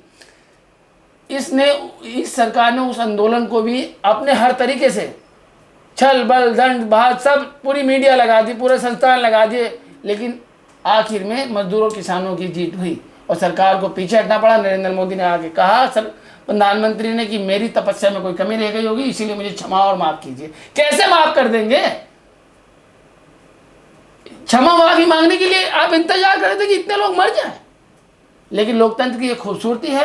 डॉक्टर राम मनोहर लोहिया कहते थे जब सड़कें सूनी हो जाएगी तो संसद आवारा हो जाएगी। इसीलिए सड़कों पे हमेशा टकराव की स्थिति बनी रहनी चाहिए। संवाद मतलब लोकतंत्र में अपनी बात रखने के लिए आपको सड़क पर अगर आना पड़े तो कोई अपराध नहीं है। ये शाहीन बाग वाले आंदोलन में भी आप शामिल रहे? शाहीन बाग वाले आंदोलनों में शामिल था। मैं उस दूसरा आंदोलन तो उसी पे तो मैं बात करने वाला था। अभी मैं सीजीपी में था, तो सीजीपी मैंने बताया कि शिक्षा को लेके जो इस देश का एक महान पर्यावरण एक्टिविस्ट, साइंटिस्ट और ना जाने कितने अन्वेषण किए भारतीय सेना के लिए भी, वो 59 साल का व्यक्ति, दुनिया में सम्मान जिसका है, वो अपने देश में एक शारीरिक पीड़ा से जूझ रहा है। 10-15 दिन से कुछ खाया नहीं है, और सरकार के बेहुदा और बदतमीज लोग आईटी सेल पे उनके बारे में और पूरी टीम के बारे में ना जाने क्या क्या कह रही है। और मियाँ हम इनसे बिल्कुल नहीं डरते। कहते हैं विपत्ति जब, रामधारी सिंह दिनकर की लाइन है, विपत्ति जब आती है, सत्य है विपत्ति जब आती है, कायर को ही दिलाती है, सूरमा नहीं विचलित होते, चंद नहीं एक धीरज खोते, विघ्नों को गले लगाते हैं, कांटों पे राह बनाते हैं। तो हम इनसे डरने वाले नहीं, हमसे कभी नहीं डरे। और जब आप CNRC आंदोलन की बात करें तो मैं बताऊं, वो मेरी जिंदगी का दूसरा आंदोलन था। मैंने उस दरमियान इस देश की दूसरी सबसे बड़ी आबादी को अनाथ महसूस किया था, बेबस महसूस किया था। गांधीवादी तरीके से इस देश की दूसरी सबसे बड़ी आबादी पूरे देश में सरकार के द्वारा लाए कानून का विरोध कर रही थी। किसी भी जगह कोई हिंसा नहीं, और जहां हिंसा हुई थी वो सरकार के, अभी वर्तमान में सरकार में जो मंत्री हैं वो लोग डायरेक्टली जिम्मेदार थे। उसमें रिकॉर्ड पे है, वक्त बदलेगा सब कुछ सामने आएगा। कहते हैं बुराई की रात कितनी लंबी हो, लेकिन एक दिन तो उजाला आएगा ही आएगा। समझ रहे हैं? उस टाइम ऐसा था CNRC के प्रोटेस्ट में ना कोई किसान आंदोलन हमें सपोर्ट कर रहा, ना कोई सामाजिक आंदोलन हमें सपोर्ट कर रहा, कोई संगठन सपोर्ट नहीं कर रहा। अकेले चंद्रशेखर एक भीम आर्मी थी जो उस आंदोलन को सपोर्ट कर रही थी, बाकी सब अपना पल्ला झाड़ने पे थे। कांग्रेस से या कोई विपक्ष खुल के बोलने को तैयार नहीं था। बेबस तन्हा महीनों तक सड़कों पे पड़े रहे। इस देश की दूसरी सबसे बड़ी आबादी, पूरी दुनिया ने देखा, दुनिया की सबसे बड़ी अदालत ने देखा, हर देश ने देखा कि हमारे को किस तरह सरकार ने बीच रोड पे लाके खड़ा कर दिया, हम ही पे जुल्म किया और हम ही को अपराधी बता दिया, हमारा ही कत्ल किया और हम ही पे कत्ल का इल्जाम लगा दिया। उस टाइम से बहुत ही अकेलापन था, महसूस किया मैंने उस चीज को, कभी नहीं भूलूंगा। आज तो मतलब आज बहुत सी चीजें बदली हैं, लोग एक दूसरे का हाथ पकड़ के चल रहे हैं। मालिक का बहुत बड़ा करम है, लोकतंत्र में ये चीज़ें होनी चाहिए। एक साफ सुथरे लोकतंत्र की खूबसूरती है, लेकिन उस टाइम हमने सर बहुत अकेलापन देखा। और मेरी बात से आप कितना इत्तेफाक रखते हैं मुझे इस बारे में नहीं पता, क्योंकि आप मेरे से सीनियर हैं, पढ़े लिखे हैं, शिक्षित हैं और एक पत्रकार हैं। मैं अपना निजी अनुभव बता रहा हूँ सर। इसमें मैं एक राय आपकी ज़रूर जानना चाहूँगा, क्योंकि यहाँ ये इम्पोर्टेंट हो जाती है बात। हाँ। वो आंदोलन तो नहीं था, क्योंकि आपका जो एक्सपीरियंस है वो आंदोलन का है, लेकिन मैं आपके नज़रिए का सम्मान करता हूँ, इसलिए उस बारे में जानना चाहता हूँ। कोरोना काल के दौरान वो खासकर तबलीग जमात को टारगेट किया गया, उन्हें डिफेम किया गया, और उस समय मुसलमानों के एक बहुत बड़े तबके ने खुद को बेइंतहा डीमोटिवेटेड, बेइंतहा निराश, कमज़ोर, बेबस महसूस किया। उसी दरमियान सर कोरोना उसी दरमियान आया। CNRC के आंदोलन के ही दरमियान कोरोना आया, और उसी दरमियान वो कोरोना के कारण ही शाहीन बाग का वो प्रोटेस्ट पूरी तरह और पूरे देश में से प्रोटेस्ट को हटाना पड़ा, पीछे सरकार भी पीछे हटी और प्रदर्शनकारी। मेरा जो प्रश्न है, मैं जो जानना चाहता हूँ, वो तबलीग की जमात पर अरविंद केजरीवाल जो उस समय CM थे, उनकी टिप्पणी, उसके रिएक्शंस और उस समय क्या फीलिंग्स आपकी रही और क्या वो था, उस पर नजरिया मैं सर मैं क्या बताऊं। उस टाइम जैसे कि CNRC आंदोलन हुआ तो अनुराग ठाकुर ने कहा कि देश के गद्दारों को गोली मारो सालों को, समझ रहे, बतौर एक सरकार के सदस्य, मंत्री, एक सीनियर लीडर के तौर पे ये बात उनके उस टाइम उन्होंने कही थी। बतौर प्रधानमंत्री ने रामलीला मैदान से कहा कि ये वो लोग हैं जिनके कपड़े से पहचान लो ये कौन लोग हैं। जब सामने से हमें मतलब सामने से इतने बड़े बड़े विचार आ रहे थे, ऐसे ऐसे शब्द आ रहे थे जो हिंसा को बढ़ावा दे रहे, देश के स्वार्थ को, भाईचारे को बिगाड़ने वाली बात थी कि देश का मुखिया ही लोगों को बांट रहा। कपड़े से ना इंसान की पहचान नहीं होती, आत्मा और आचरण से होती है और शब्दों से। कपड़ा तो कोई किसी का पहन ले, लेकिन मेरे देश के प्रधानमंत्री की सोच उस टाइम इतनी छोटी थी, उन्हें यही नहीं पता कि कपड़ा ना बदन को ढकता है, उसकी पहचान नहीं बताता। कपड़ा बदन को ढकने, नंगे शरीर को ढकने के काम आता है, उसकी पहचान नहीं बताता। मेरे प्रधानमंत्री को ये समझ नहीं थी, मेरे प्रधानमंत्री को सियासत करनी थी। नहीं, मैं पूछ रहा हूँ कि केजरीवाल ने जो तबलीगी जमात का जिम्मेदार ठहराया था, ऐसे हालात में उस टाइम सर ये अरविंद केजरीवाल जो हैं, उस टाइम उनका एक बयान आया था तबलीग को लेके, वो बहुत ही ज़्यादा चर्चा में रहा था। उसकी जितनी आलोचना करें ना कम है। एक तो गिरे हुए आदमी को उठाओगे क्या, ऊपर से लात रख के और गिरा दो, तो ये बहुत ही ज़्यादा जुल्म था। लेकिन उस टाइम दिल्ली की जो पॉलिटिक्स, एक ऐसी पॉलिटिक्स हो रही थी कि कहते हैं कि अच्छे और बुरे, मतलब बुरे में और बुरे में लोग चुन रहे थे कि बुरा ज़्यादा कौन है, कौन ज़्यादा बुरा है, भाजपा ज़्यादा बुरी है या आम आदमी ज़्यादा बुरी है। तो कम लग रही थी आम आदमी बुरी, चलो आम आदमी कम बुरी है, इसे वोट दे दो। समझ लो, वोट और राजनीति की बात अलग है। सीएनआरसी आंदोलन में उसके बाद जब कोरोना आया, और कोरोना आने के बाद जिस तरीके से एक प्रोपेगेंडा मीडिया ने चलाया, और जो प्रोपेगेंडा चला रहे थे रोहित सरदना जैसे लोग भी उस कोरोना काल में चले गए, उनकी मृत्यु भी उसी कोरोना से हो गई। और जो प्रोपेगेंडा चलाया रूबी लियाकत उस टाइम सबसे बड़ा चेहरा बनी। उनके शब्दों के कारण ना जाने इस देश के हजारों मुस्लिम परिवारों को ना जाने कैसी कैसी पीड़ा झेलनी पड़ी। उस टाइम वो ना जाने अनाप शनाप जो भी बेतुके सवाल, आज भी ऐसी बातें कोई कुछ भी कह जाता है, लेकिन आज थोड़ा कंट्रोल है, क्योंकि आज जो सामाजिक संगठन है, किसान संगठन है, छात्र संगठन है, आज ज़्यादा एक्टिव है, देश को सुकोर कर रहा है। क्योंकि 2014 के बाद जब टीवी के रंग को लोग पकड़ नहीं पाए, पहले ऐसा था ना टीवी पे जो हो रहा है वो सच है, तो उस 2014 के बाद पता चला मीडिया हाईजेक हो गया, किसी को पता नहीं, जो वो दिखा रहे लोग उसी को सच मान रहे हैं। एक लड़का आके गोली चलाता है, एक छात्र को लग जाती है, उस टाइम के वर्तमान डीसीपी वहां खड़े हैं, वो भाग के मतलब क्या चल रहा है? अरे प्रोटेस्ट की अनुमति है, छात्र नेता मतलब जामिया मिलिया इस्लामिया के तमाम छात्र उसका आंदोलन में है, मतलब सड़कों पे हैं, और एक सामने से आके लड़का फायर कर देता है। सोचिए किसी की जान जा सकती थी। उसको फिर कुछ दिन के बाद बेल मिली और उसे सम्मानित किया गया, जैसे उसने देश के लिए ओलंपिक में खिताब जीत लिया। ये चीज़ें देश के अंदर विभाजन पैदा कर रही थी, मतलब देश के अंदर कट्टरता पैदा कर रही थी, और कट्टरता किसी भी राष्ट्र के लिए ठीक नहीं है। भाईचारा और मानवता ही देश के निर्माण में नींव का काम करती है सर। गांधी के रास्ते को हम कभी नहीं छोड़ेंगे। हम सीएनआरसी आंदोलन में थे, हमने वहाँ भी गांधी का दामन पकड़ा रहा। हम किसान आंदोलन में थे, वहाँ भी गांधी का दामन। हम हर नागरिक आंदोलन में अपनी तरह से पूरी तरीके से समर्पण भाव से, अहिंसावादी तरीके से। तो आप तो भारत जोड़ो यात्रा में भी चले थे? हम भारत जोड़ो यात्रा में भी था। कहाँ से कहाँ तक चले? दिल्ली से रामबन, कश्मीर। आप चले? कितने दिन रहे? पूरे आंदोलन में करीब 7-8 दिन का सफर था। 7-8 दिन का सफर था। आपका पसंदीदा नेता कौन है? ऐसा आपका पसंदीदा नेता कौन? छोड़ दीजिए, क्या बताए। ऐसे कुछ चुनना तो पड़ेगा ना भाई, चुनना तो पड़ेगा।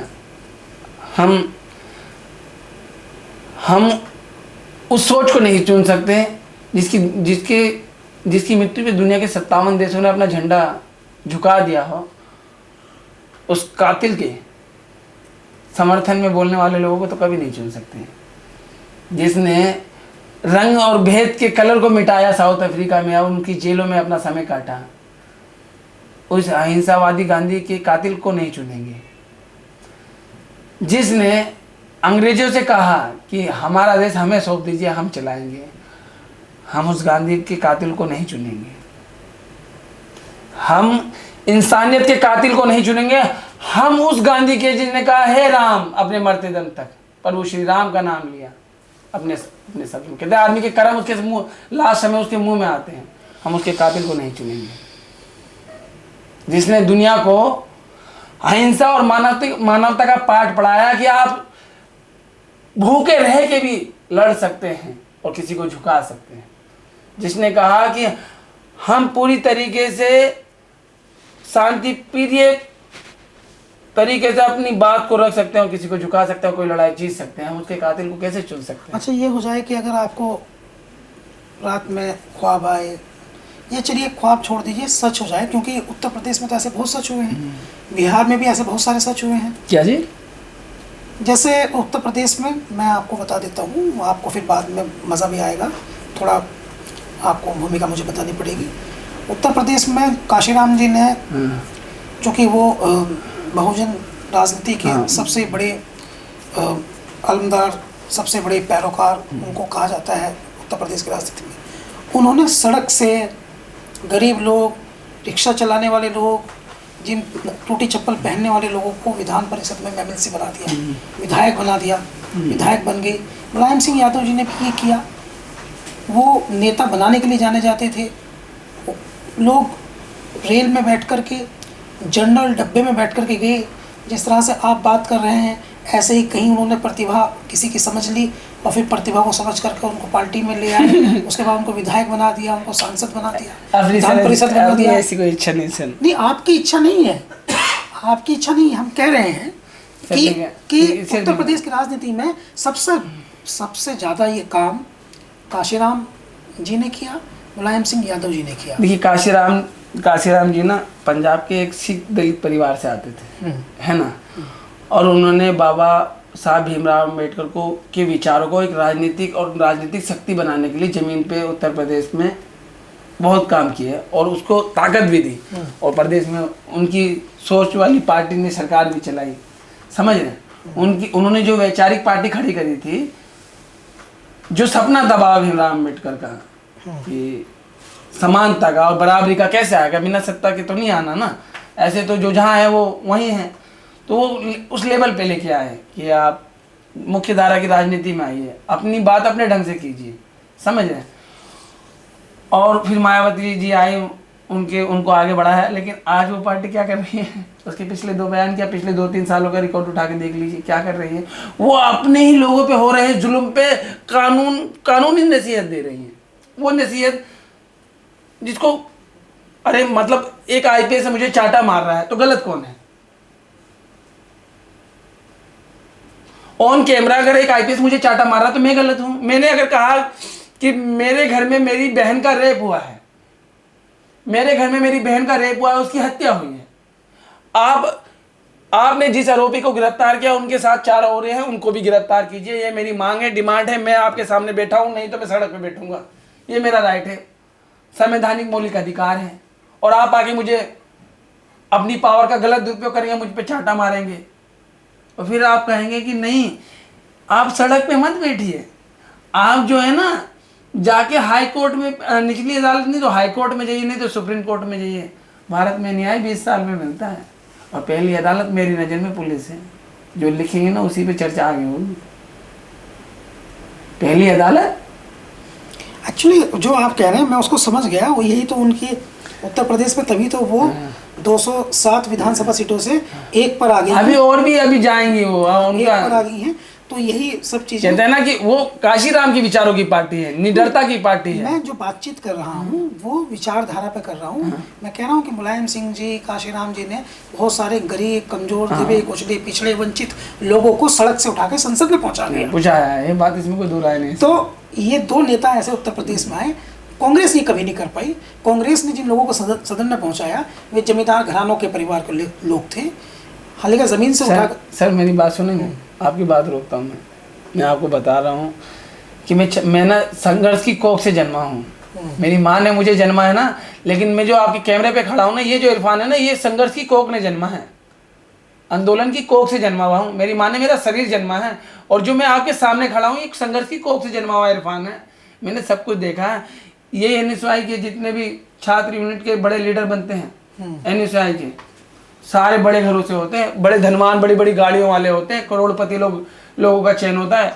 हम चौंकते नहीं हैं। यही ABP अखिल भारतीय विद्यार्थी परिषद के जितने भी लीडर उठा लीजिए, चाहे आप DU से उठा लीजिए, कहीं से भी जाओ, BHU से उठा लीजिए, कहीं से भी, सब बड़े बड़े धनवान होंगे। आयसा वामपंथ जिसे कहते हैं, जिसे WW टुकड़े टुकड़े गेम वाले का, साधारण और गरीब परिवार से और गरीबों की बात करते हैं। है आप में हिम्मत गरीब को रिप्रेजेंट करेंगे? गरीब की बात करके नेता अमीर हो जाता है। गरीब की बात करके नेता अमीर हो जाता है, जो गरीब है वो और गरीब हो जाता है। इसको थोड़ी ना बदला जा सकता है। लोग कहते हैं कि बदल देंगे, कैसे बदल देंगे? हम नहीं हैं कतार में मरने वालों की, बहुत बड़ी भीड़ होगी। जब आप बदलेंगे तो सबको मानना पड़ेगा। हम तो गांधीवादी वाले लोग हैं, खड़े होंगे मरने के लिए। समाजवाद, धर्मनिरपेक्ष, लोकतांत्रिक गणराज्य है भारत। राहुल गांधी को लेकर आपका नजरिया क्या है? एक भले भले एक आदमी हैं और बहुत बड़े स्तर पे उनको जो है मानसिक प्रताड़ना से उन्होंने वो जिए हैं, बहुत ज़्यादा उन्हें मतलब डिस्टर्ब किया गया अपनी ज़िंदगी में, और उनकी जगह कोई और होता है तो शायद इतना लोड नहीं झेल पाता।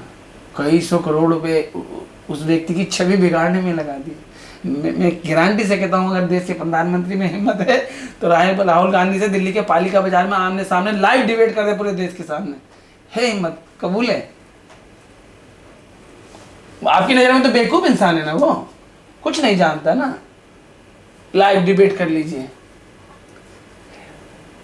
वो फिजिकल मैथमेटिक्स के 2 सवाल कर देंगे ना, मोदी जी भाग जाएंगे।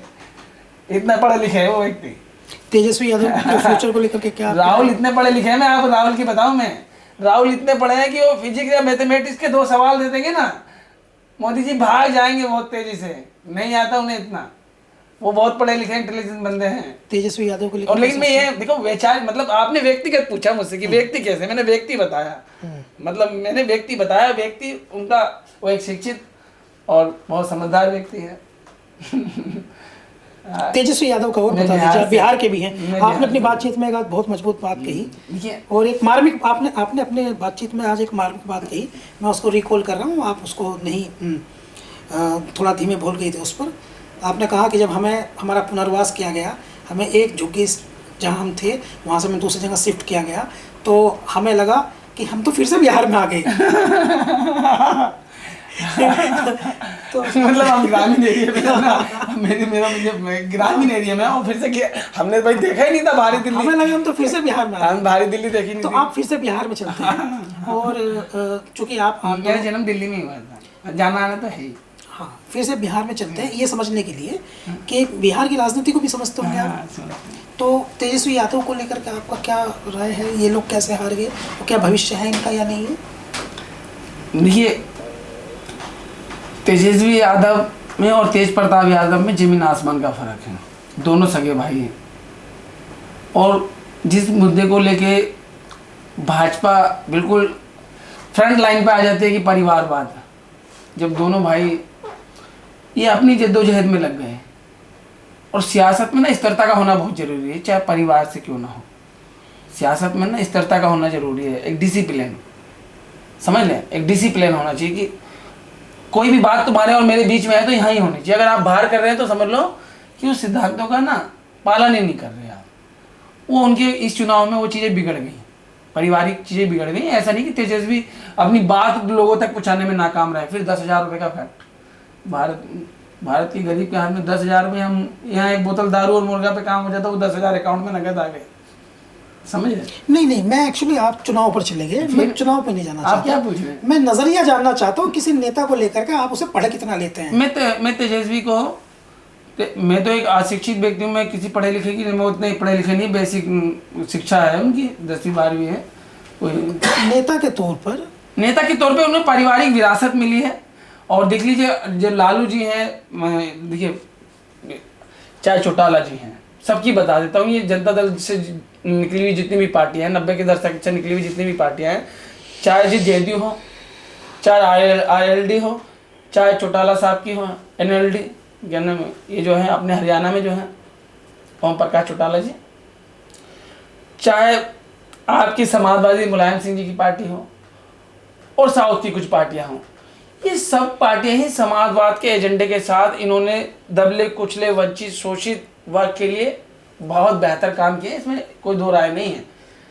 आज जहाँ हैं उससे बुरी कंडीशन थी 25-30 साल पहले, बहुत सी चीज़ें ऐसी सामान्य नहीं थी, तो इन नेताओं के योगदान को नकार नहीं सकते। आज इनकी दूसरी पीढ़ी की बात कर रहे हैं कि तेजस्वी कैसे हैं, तो तेजस्वी ने के जो गुण आपको दिखाई देते हैं वो उनके पापा दीवारा दिए हुआ ही वो गुण उनके अंदर नजर आता है। लालू जी से बराबरी की तुलना तो नहीं कर सकते, लेकिन एक सियासती परिवार से आते हैं, जो गुण तेज प्रताप में नहीं है उससे 1000 ज़्यादा गुण तेजस्वी में है। चलिए, हमारे सवाल का जवाब इसका मिल गया है।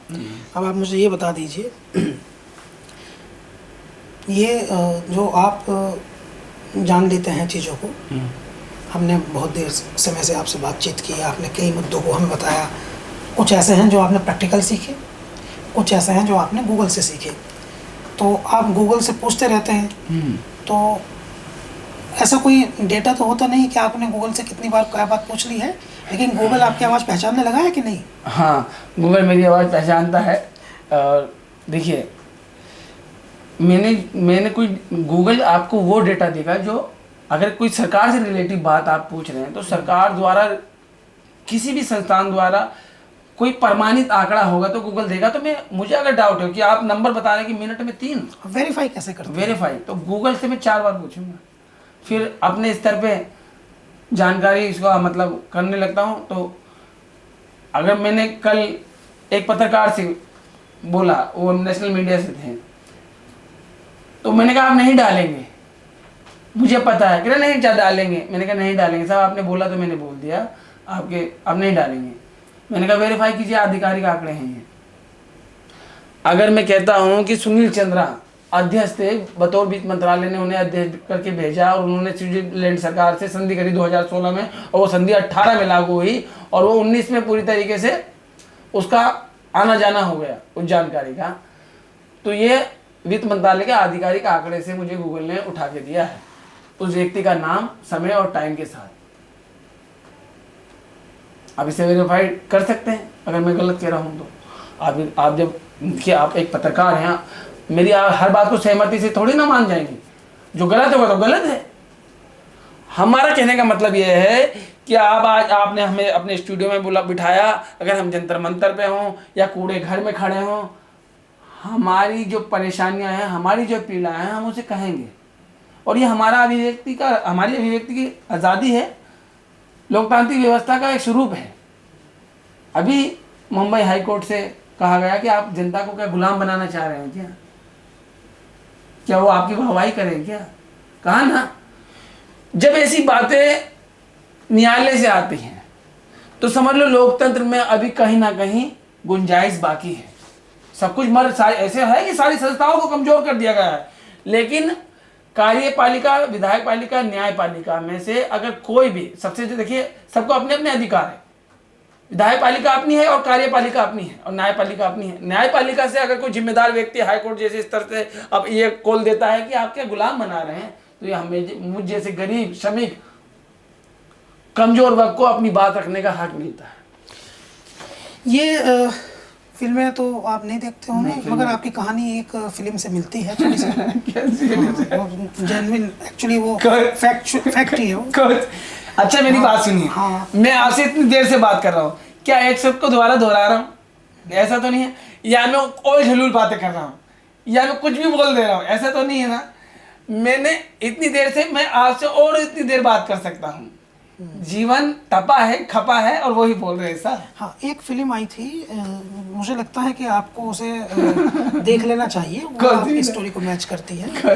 ऑस्कर मिला था उस फिल्म को, स्लमडॉग करोड़पति। हाँ, स्लमडॉग मिलीनियर। यानी हम पे फिल्म भी बनाई तो हमें कुत्ता कह दिया गया।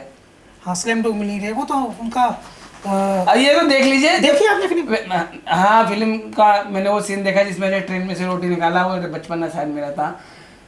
आपका भी लाइफ ऐसी ही थी? सेम कंडीशन में थे। ओम प्रकाश वाल्मीकि की जो उनका जो लेखन है झूठन, उसे जब पढ़ा तो रोने लगा। समझ लो उसके करीब गया ना, उस कविता के रचनाओं के करीब गया। जिस तरीके से उन्होंने लिखा है, पश्चिमी उत्तर प्रदेश से आते हैं वो, और उन्होंने जिस तरीके से लिखा है, ऐसा लग रहा था कि मेरे बचपने को वो लिख रहे हैं। सेम कंडीशन ऐसी लग रही थी। बस वो कुछ और विषय में बोल रहे थे, मेरा जीवन का कुछ विषय और था, लेकिन तंगी और परेशानी और रोटी की वो भूख, वो ललक एक थी। फिल्म देखी आपने? कौन सी? Slumdog millionaire?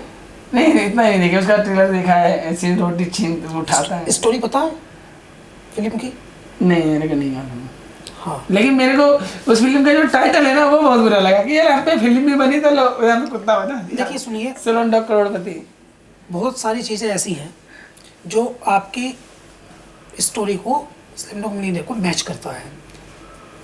फिल्म का जो हीरो कैरेक्टर है वो पढ़ा लिखा नहीं है, उसे चीज़ें घटनाओं से याद होती हैं, जैसे आपको याद हो रही है। वो एक शो में जाता है, जैसे एक कौन बनेगा करोड़पति टाइप, उसमें वो सवालों का जवाब देता है, और उसका जवाब देखने के लिए वो खुद के साथ हुई घटना को रिलेट करता है, जैसे आप बोल रहे हैं।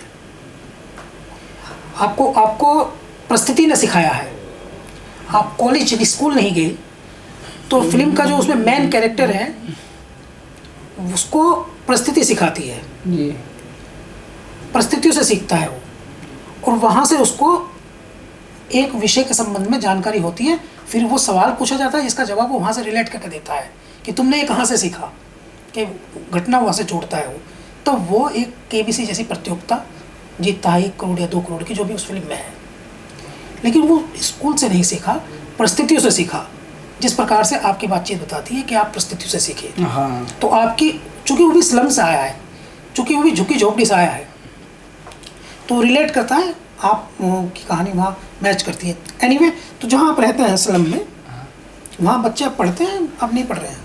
देखिए, मुझे ना, मैं एक बात कहता हूँ बार बार, और आपसे भी कह रहा हूँ, आपको बुरा लगे तो मुझे मेरे मुंह पे कह दीजिएगा। मैं मुस्लिम परिवार से आता हूँ, मैं मुस्लिम परिवार से आता हूँ, और मैं अपने 4 मुस्लिमों में खड़ा होकर ये कहता हूँ कि जब तुम्हें कानूनी लड़ाई लड़नी थी, सड़क पे आना था और सरकार को डिफेंड करना था, तो आपके धार्मिक लीडर नहीं आए थे, आपके पढ़े लिखे ज्ञानी शिक्षित सोशलिस्ट और एक्टिविस्ट वो बच्चे थे जिन्होंने आपकी लड़ाई लड़ी, अपनी आंखें फुड़वाई, अपने हाथ तोड़वाए और जेलों में गए, और वो हर चीज़ सहा जिसकी आप कल्पना नहीं कर सकते हैं। मेरी बात समझ रहे मैं क्या कह रहा हूँ? जब हिंदुस्तान के तमाम मुस्लिम छात्र और एक्टिविस्ट और सोशलिस्ट जो जिस मकाम पे काबिल था दुनियाई एतबार से, समझ रहे ना, जो हायर एजुकेशन में था, कोई किसी कॉलेज में नीट की तैयारी कर रहा, कोई IIT की तैयारी कर रहा, कोई PhD की तैयारी कर रहा, और कोई किसी फील्ड में अपने अपने स्तर पे तैयारी कर रहा, जब उसे लगा कि सरकार द्वारा इस देश की दूसरी सबसे बड़ी अक्सरियत पे एक जुल्म थोपा जा रहा है, उन्हें अलग थलग करने की कोशिश की जा रही है, तो उस टाइम उन बच्चों ने अपनी जान के परिवार की फिक्र ना करते हुए सड़कों पे आए, आपकी हक की लड़ाई लड़ी। आपको मालूम भी ना चला वो कौन था जो मेरे खातिर जेल चला गया, वो कौन थी सुपुरा जिसके बारे में इतना उल्टा सीधा बोला गया, उस पर बड़े मुकदमे लगा के उसे तिहाड़ में डाल दिया गया, वो कौन थी? गुलफिशा फातिमा, वो कौन थी? नहीं पता। अरे तुम्हें अपने उन लीडरों के बारे में, उन बच्चों के बारे में नहीं पता जो तुम्हारी वजह से मारे गए, पीसे गए, कूटे गए, सताए गए, और आज भी बिल्कुल माफी मांगने को तैयार नहीं। कहा जो था हक था, हमने कुछ गुनाह नहीं किया, अपनी अभिव्यक्ति की आज़ादी रखी, हमने कहा आपने गलत किया, ये कानून वापस लीजिए। मेरी नज़र में वो मेरे लीडर है मामा। मैं किसी धार्मिक गुरु को अपना लीडर नहीं मानता, किसी भी स्तर पे नहीं मानता। इसीलिए मैं कहता हूँ दुनिया में, मैंने बेशक पढ़ाई नहीं करी, लेकिन मैं पढ़ाई की अहमियत को जानता हूँ। हम अपने बच्चे को हायर एजुकेशन तक ना पहुँचा सके, लेकिन बेसिक ज्ञान तो देना जरूरी है, वरना इस दुनिया का सामना कैसे करेगा? वरना कोई आगे हमें पंचर छाप कह देगा, कोई हमें कुछ भी कह देगा। तो अभी पढ़ रहे हैं असलम में, पढ़ाई लिखाई बच्चे पढ़ रहे हैं, नहीं पढ़ रहे? मैंने अपने करीब के लोगों से इस बात के लिए बहस हो जाती है। अब आप किसी भी नजरिए से, मैं ये तो नहीं कहता कि आप वहां मत पढ़ाइए, वो कहते हैं कि यहाँ पढ़ा के फायदा क्या, वहीं पढ़ाएंगे। स्कूल उनकी मतलब स्कूल उनकी नजर में है ही नहीं। अरे साहब मेरी बात सुनिए, मैं चिल्ले में गया हूँ, मैं तबलीग की 3 दिन की कई जमातें मैंने करी है अपनी जिंदगी में, समझ रहे हैं, लेकिन मेरा दुनियाई नजरिया भी तो है ना। अब आप 40 के हो गए, 45 के हो गए, 50 के हो गए, या 60 के हो गए, या 30 के या 35 के, आप पूरी तरीके से 6 सिफात के दायरे में आ गए। आपको 7वें सिफात में बात ही नहीं करनी, 2 किताबें और 6 सिफात, और आप जिस महफिल में बैठे हैं वहां उसके सिवा कोई बात नहीं, दुनिया की कोई बात नहीं, सिर्फ वही बात है। तो जमीन के नीचे की बात या जमीन के ऊपर? जमीन के ऊपर की बात। वो अपने बच्चे के लिए क्या सोचेगा, मुझे आप ये बता दीजिए। जो सुबह उठ के फजर में जाके एक गरीब मुसलमान के घर में जाके ये कहता है कि अल्लाह वाले आए हैं, अल्लाह की बात लेके आए हैं, वहां ले जाके बिठाता है। मेरे भाई, मैं उनकी बातों को गलत नहीं कह रहा, मतलब हर चीज का एक लेवल है। आप उसको जहां से लीड कर रहे हैं, डायरेक्टली जड़ से जाते हैं, वहां से लीड कर रहे हैं, आपको सच्चर कमेटी की रिपोर्ट नहीं दिखती? आज मुसलमानों की हालत दलितों से भी ज्यादा बदतर है, नहीं दिखती? अगर आप जमीनी स्तर पे आपको पता है, मैं तो तबलीग से ज्यादा किसी को मजबूत इस देश में मानता नहीं मुसलमानों की तंजीम में, जिसकी पकड़ घर घर तक है। अगर आप फजर में जाके ये कहते कि भैया नमाज और रोजा बहुत जरूरी है, और देखिए दुनिया 2 दिन की है, कल को मरना भी है और आखिरत में अल्लाह को जवाब भी देना, बाल से बारी पुलसात का रास्ता होगा, खुदा की कसम कट कट के गिरोगे, अपने गुनाहों में खुद डूबे होगे, वहाँ ना माँ होगा, ना बाप होगा, ना भाई होगा, ना बहन होगा, तुम्हें अपना हक हिसाब देना होगा। लेकिन बेटा दुनिया में बहुत जरूरी है पढ़ाई, और कुरान की पहली लाइन कहती है कि पढ़ो, पढ़ाई से कोई समझौता नहीं। बच्चों को जो है तू तो मस्जिद आ जा और बच्चों को स्कूल भेज दे, स्कूल बहुत ज़रूरी है। और बात रही देखियो मदरसा ही पढ़ा ले, अपनी पढ़ाई भी बहुत ज़रूरी है। ये कोई गुनाह है इतना कहना? बताओ मेरे, आप ही बताओ, ये गुनाह है इतना कहना? जरूरी है। क्यों नहीं कह रहे? बांध के रख रखा है सबको दोनों तरफ से, उधर वालों ने उधर को बांध रखा है, इधर वालों ने इधर को बांध रखा है। इनकी संख्या अच्छी खासी है, मेरे हिसाब से ये बहुत बड़ा परिवर्तन ला सकते हैं। लेकिन मैं यकीन मानिए उनके मानने वाले 80% जो उनके फॉलोअर्स हैं वो पूरी तरीके से 100% उधर की तरफ ढाले। दुनिया की बात ही नहीं है यार। अब आदमी के मिजाज को, और पता है उनसे खाली बेसिकली मैंने ऐसे पूछा, भाई चलो भाई, मैंने उनसे पूछा कि ठीक है भाई हो ही जाती है बात, मैंने ये बताइए भाई कि इस्लाम में ब्याज हराम है, क्यों हराम है? मैंने उनसे पूछा भाई इस्लाम में ब्याज हराम है, क्यों हराम है? और इस्लामी ग्रंथों में इसका विस्तार से बताया गया कि यूँ हराम है। जवाब ना दिया गया। मैंने कहा शोषण यानी किसी को दबाना, इस्लाम कहता है कि ब्याज क्यों हराम है? शोषण, किसी को दबाना, उसके जुल्म करना, पहली वजह। दूसरी असमानता, आपने 50,000 रुपये ब्याज पे लिए, आपका कारोबार डूब गया, आपका ब्याज चल रहा, आप तो अमीर बनते जा रहे हैं, इस्लाम की नज़र में वो गरीब हो गया। इस्लाम कहता समानता बिल्कुल गुनाह है। तीसरा अनुचित लाभ, अनुचित लाभ यानी बहुत ज्यादा किसी चीज का पैसा कमाना। चौथा ऐसा जैसे अल्लाह और उसके रसूल से आपने जंग कर दी और आखिरत में आपको ऐसे उठाया जाएगा जैसे आपको किसी शैतान ने छू लिया, आप पूरी तरह पागल हो। दहेज पर भी बात कर लेते हैं। हाँ, दहेज भी एक, आपकी भी तो मतलब मेरी दो बहनें हैं। 2 बहनें आपकी? मेरी 2 बहनें हैं और इन सब चीज़ों को मैं आपसे बताया, उस दिन ललन टॉप से नहीं बताया। मैं आपसे बताने की एक वजह है। इन दिनों में छोटी वाली बहन का रिश्ता लगाया, सब कुछ हो गया, 5-10 हज़ार रुपये इधर से भी खर्चे हुए, 5-10 हज़ार उधर से भी खर्चा हुए, कोई डिमांड वगैरह कुछ नहीं थी। आपसे बता रहा हूँ। अब लास्ट टाइम लड़के वाले की पता क्या कह रहे हैं कि पीरागढ़ी का फार्म हाउस बुक कर लो। हमने पूछा गया 5 लाख रुपए का था। तुमसे बताइए बात, मैं उनसे बताने हर बात हर किसी से नहीं बताई, तुमसे इसे बताने की और वजह है।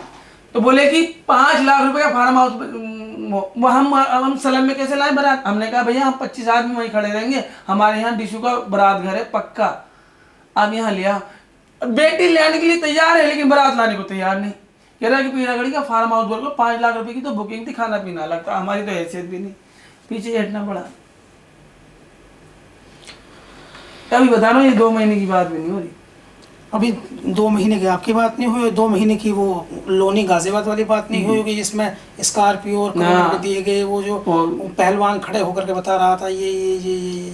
और मेरे नबी ने निकाह इतना सादगी में कर दिया कि मेरी उम्मत को भारी ना पड़े, देने को अहूद का पहाड़ दे देते वो। मेरे नबी से ज्यादा दौलत किसके पास थी? सारी दुनिया की सारी दौलत अल्लाह ने उसके कदमे में रख दी थी, लेकिन उसने अपने बच्चों का निकाह इतनी सादगी में किया कि मेरी आने वाली उम्मत में निकाह भारी ना पड़ जाए। बेशक ठीक है, अल्लाह ने तुम्हें दिया, तुम कितना खर्चा करो, हमें कोई आपत्ति और बुराई नहीं है, लेकिन दिखावा ना करो। कि कहते हैं कि मुसलमान इस्लाम एक ऐसा धर्म है मेरे नज़रिए से कि उसका कोई भी त्यौहार उसका नहीं है। ईद आएगी पहले उसे पड़ोसी को, कमजोर वर्ग को देखना है। बकरा ईद आएगी, वो जो जानवर लाया वो दूसरे के घर जाना है पहले। उसने हफ्ते में 1 दिन या कुछ अच्छा बनाया, पहले 1 प्लेट निकालनी है। उसने सीजन का पहला फल लाया तो पहले उसे निकालना है। हर खुशी में उससे उसके परिवार से पहले सबसे कमजोर वर्ग हिस्सेदार है। इस्लाम ये कहता है, इस्लाम का ये नजरिया है। गलत कह रहा हूँ तो बताओ। ये आपको पता कैसे चल रही है चीज़ें सीरियसली? क्योंकि ये गहरी नॉलेज की बात है। बहुत पढ़े लिखे लोग जो बड़ी यूनिवर्सिटी में पढ़ लेते हैं उनका भी जहन इतना नहीं खुल पा रहा। जहन क्या है कि जिंदगी को जी रहे हैं और लोगों से मिल रहे हैं, ठोकरों ने सिखा दिया। हम बस लोगों से मिल रहे हैं। और मैंने जो तबलीग के बारे में अपनी राय दी है, दुनिया साहिब से इत्तेफाक रखे। मैंने रात भी जंतर मंतर भी गई तो कईयों के चेहरे उतर गए। तबलीग बहुत बड़ा काम कर सकती है, समझ रहे हैं। आपको लगता है क्या वाकई में बहुत कंडीशन खराब है? दो चार कॉलेज हमारे टोटल बताते 100 से ज़्यादा कॉलेज है, लेकिन सबसे बड़े जामिया मिलिया इस्लामिया और आपका एमयू है। इतने बड़े स्तर के स्थान 100 कॉलेज है हमारे भारत में। नहीं 100 नहीं है, तो कह सकते हैं उस्मानिया यूनिवर्सिटी हैदराबाद। नहीं साउथ मतलब छोटे बड़े मिला के ऐसे हैं, लेकिन जो मतलब जिस तरह की रिसर्च आपको एमयू में और जामिया में मिलेगी, जिस तरह की स्टडी मिलेगी, ये दोनों टॉप पर है ना, जिस तरह का वो मिलेगा ऐसे है। आप जब आप आगे बढ़ेंगे नहीं तो सरकार आपकी डिमांड को सुनेगी कैसे? अरे भैया आपके अपने डॉक्टर होंगे, आपने एकदम से उन्होंने गाली बकी उनको मध्य प्रदेश के एक मामले को लेके आपको फक्र हो गया, लेकिन पढ़ाना नहीं है। हो तो सुनिए, ओहो देखो अल्लाह ने कितना बड़ा मकाम दिया भैया। अब पढ़ाया ना माँ बाप ने, उस मुकाम तक पहुंचाया ना, पढ़ाई को तवज्जो दी ना, जब ही ना आज आप फक्र कर रहे हैं। 2-3 आपसे बातचीत में कई सारी बातें अपने आप खुद से सामने आ जाती हैं। तो ये बात सही है कि आपके अंदर फायर है, ये बात भी सही है कि जो आप कह रहे हैं वो समाज के लिए एक संदेशात्मक बात है। मगर ये भी सच है कि आपने बताया कि स्लम्स में अभी भी बच्चों को पढ़ाया नहीं जा रहा है। तो ये है, सलम की बात नहीं कर रहा, एक नजरिए की बात करेंगे। अब दूसरी बात पर आ जाते हैं। ये तो मैं मान गया, मैं नजरिए की बात कर रहा हूँ सर। वो उसी वहाँ से भी आगे बढ़ रहे हैं। दूसरी बात ये है कि जैसे आप इरफान है और आपने ये सब पूरा अनुभव से ये सब चीज़ें देख ली, समझ ली। अभी हमें एक बात स्पष्ट दिखाई देती है, सच्चर कमेटी वाली बात, आपने उसका भी इसका मतलब अध्ययन किया है, सीख करके आपने सुन करके। नेशनल मिश्रा क्या नाम है, नीलेश मिश्रा है ना, हाँ बहुत बड़े लेखक राइटर हैं। हाँ, उन्होंने सच्चर कमेटी पे यूट्यूब पे पूरी तरीके से लॉन्ग वीडियो डाली है उसके। अच्छा, नीलेश मिश्रा साहब से? हाँ, ये वीडियो उन्होंने करीब 7-8 साल पहले डाली है, वो सच्चर कमेटी वाली। हम 2 रंगनाथ मिश्रा आयोग की भी रिपोर्ट है उसके बाद में। लेकिन ये अच्छी बात है कि अगर नीलेश मिश्रा साहब ने डाली है तो मैं अप्रिशिएट करता हूँ, मैं भी देखना चाहूँगा उसको। अभी क्या है इरफान साहब कि एक और सीरियस समस्या है मुसलमान नौजवानों की, जिस पर मैं आपसे ज़रूर बात करना चाहता हूँ। आपने एजुकेशन वाली बात तो आ गई, लेकिन जो मुसलमानों के बड़े शहर हैं, पटना कह सकते हैं, बिहार की बात हमने कर ली, लखनऊ कह सकते हैं, सहारनपुर, अलीगढ़, आगरा, मुजफ्फरनगर, सहारनपुर, मेरठ और दिल्ली का ओखला, ये जो इलाके हैं, यहाँ मुसलमान नौजवान पूरी रात सड़कों पे बैठा रहता है और नशे की गिरफ्त में आ चुका है। क्या सिर्फ मुसलमान नौजवान आया है, पहला प्रश्न ये है, या सारा नौजवान आया है? लेकिन चूंकि हमने पिछले कुछ समय से कुछ बातचीत हमारी पिछले 10-15 मिनट की बातचीत मुसलमानों के पिछड़ेपन पर की है, तो मैं आपसे ये समझना चाहता हूँ, चूँकि स्लम्स में ये सवाल उठते हैं कि वो नशे के सेंटर बन चुके हैं। स्लम नशे का सेंटर नहीं बना, सरकारी दस्तावेजों में से हेरोइन कहते हैं। गरीब के बच्चों को आप हेरोइन पिलाएंगे तो समाज में क्या एमिनेशन करेगा, और चोरियां करेगा, डकैती करेगा, पूरे समाज को, मतलब पूरे समाज के लिए खतरा है। वो सरकार की जिम्मेदारी है ना, ये गृह मंत्रालय की जिम्मेदारी है। नारकोटिक डिपार्टमेंट केंद्रीय, मैंने दो कंप्लेंट कर रखी हैं अपने क्षेत्र को लेके। मैंने कहा नशा नहीं देगा, हर जगह है। अब ये राष्ट्रीय मुद्दा है, इसे एक बड़ी बहस का मंच बनना चाहिए, इसके लिए बड़ी बहस होनी चाहिए नशे के ऊपर। पूरी तरीके ऐसा लग रहा है कि सरकार नशा जानबूझ के करा रही है कि जो नौजवान सत्ता से सवाल ही ना करे। बात रही मुस्लिम नौजवानों की, मेरठ का मेहताब देखा है आपने? मेरठ का मेहताब BBC ने कवर किया था। कहते हैं ना कि नाली में रेंगने वाला कीड़ा भी ना उससे ज़्यादा बेहतर रहता होगा, जैसा BBC पे देखा। रात भर लोग जागते हैं, कैरम खेलते हैं, चाय पीते हैं, एक दूसरे से बदतमीजी करते हैं, हंसी मजाक करते हैं। एक पीढ़ी गुजर गई, मेरी तो गुजरी जैसे मैंने तो शादी नहीं करी, इसीलिए। एक पीढ़ी गुजर गई, दूसरी पीढ़ी भी खपेगी, तीसरी भी खपेगी। क्या सबको जहन्नुम ही देना है क्या दुनिया के अंदर? कुछ तो सोच में विस्तार करना होगा।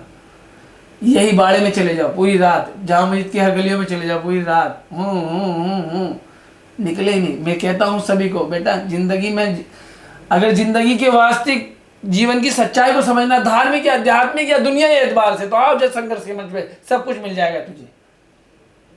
ये जो जन आंदोलन होते हैं ना, एक तरफा ज्ञान नहीं देते आपको, चौतरफा देते हैं, जो चाहिए वो मिलेगा।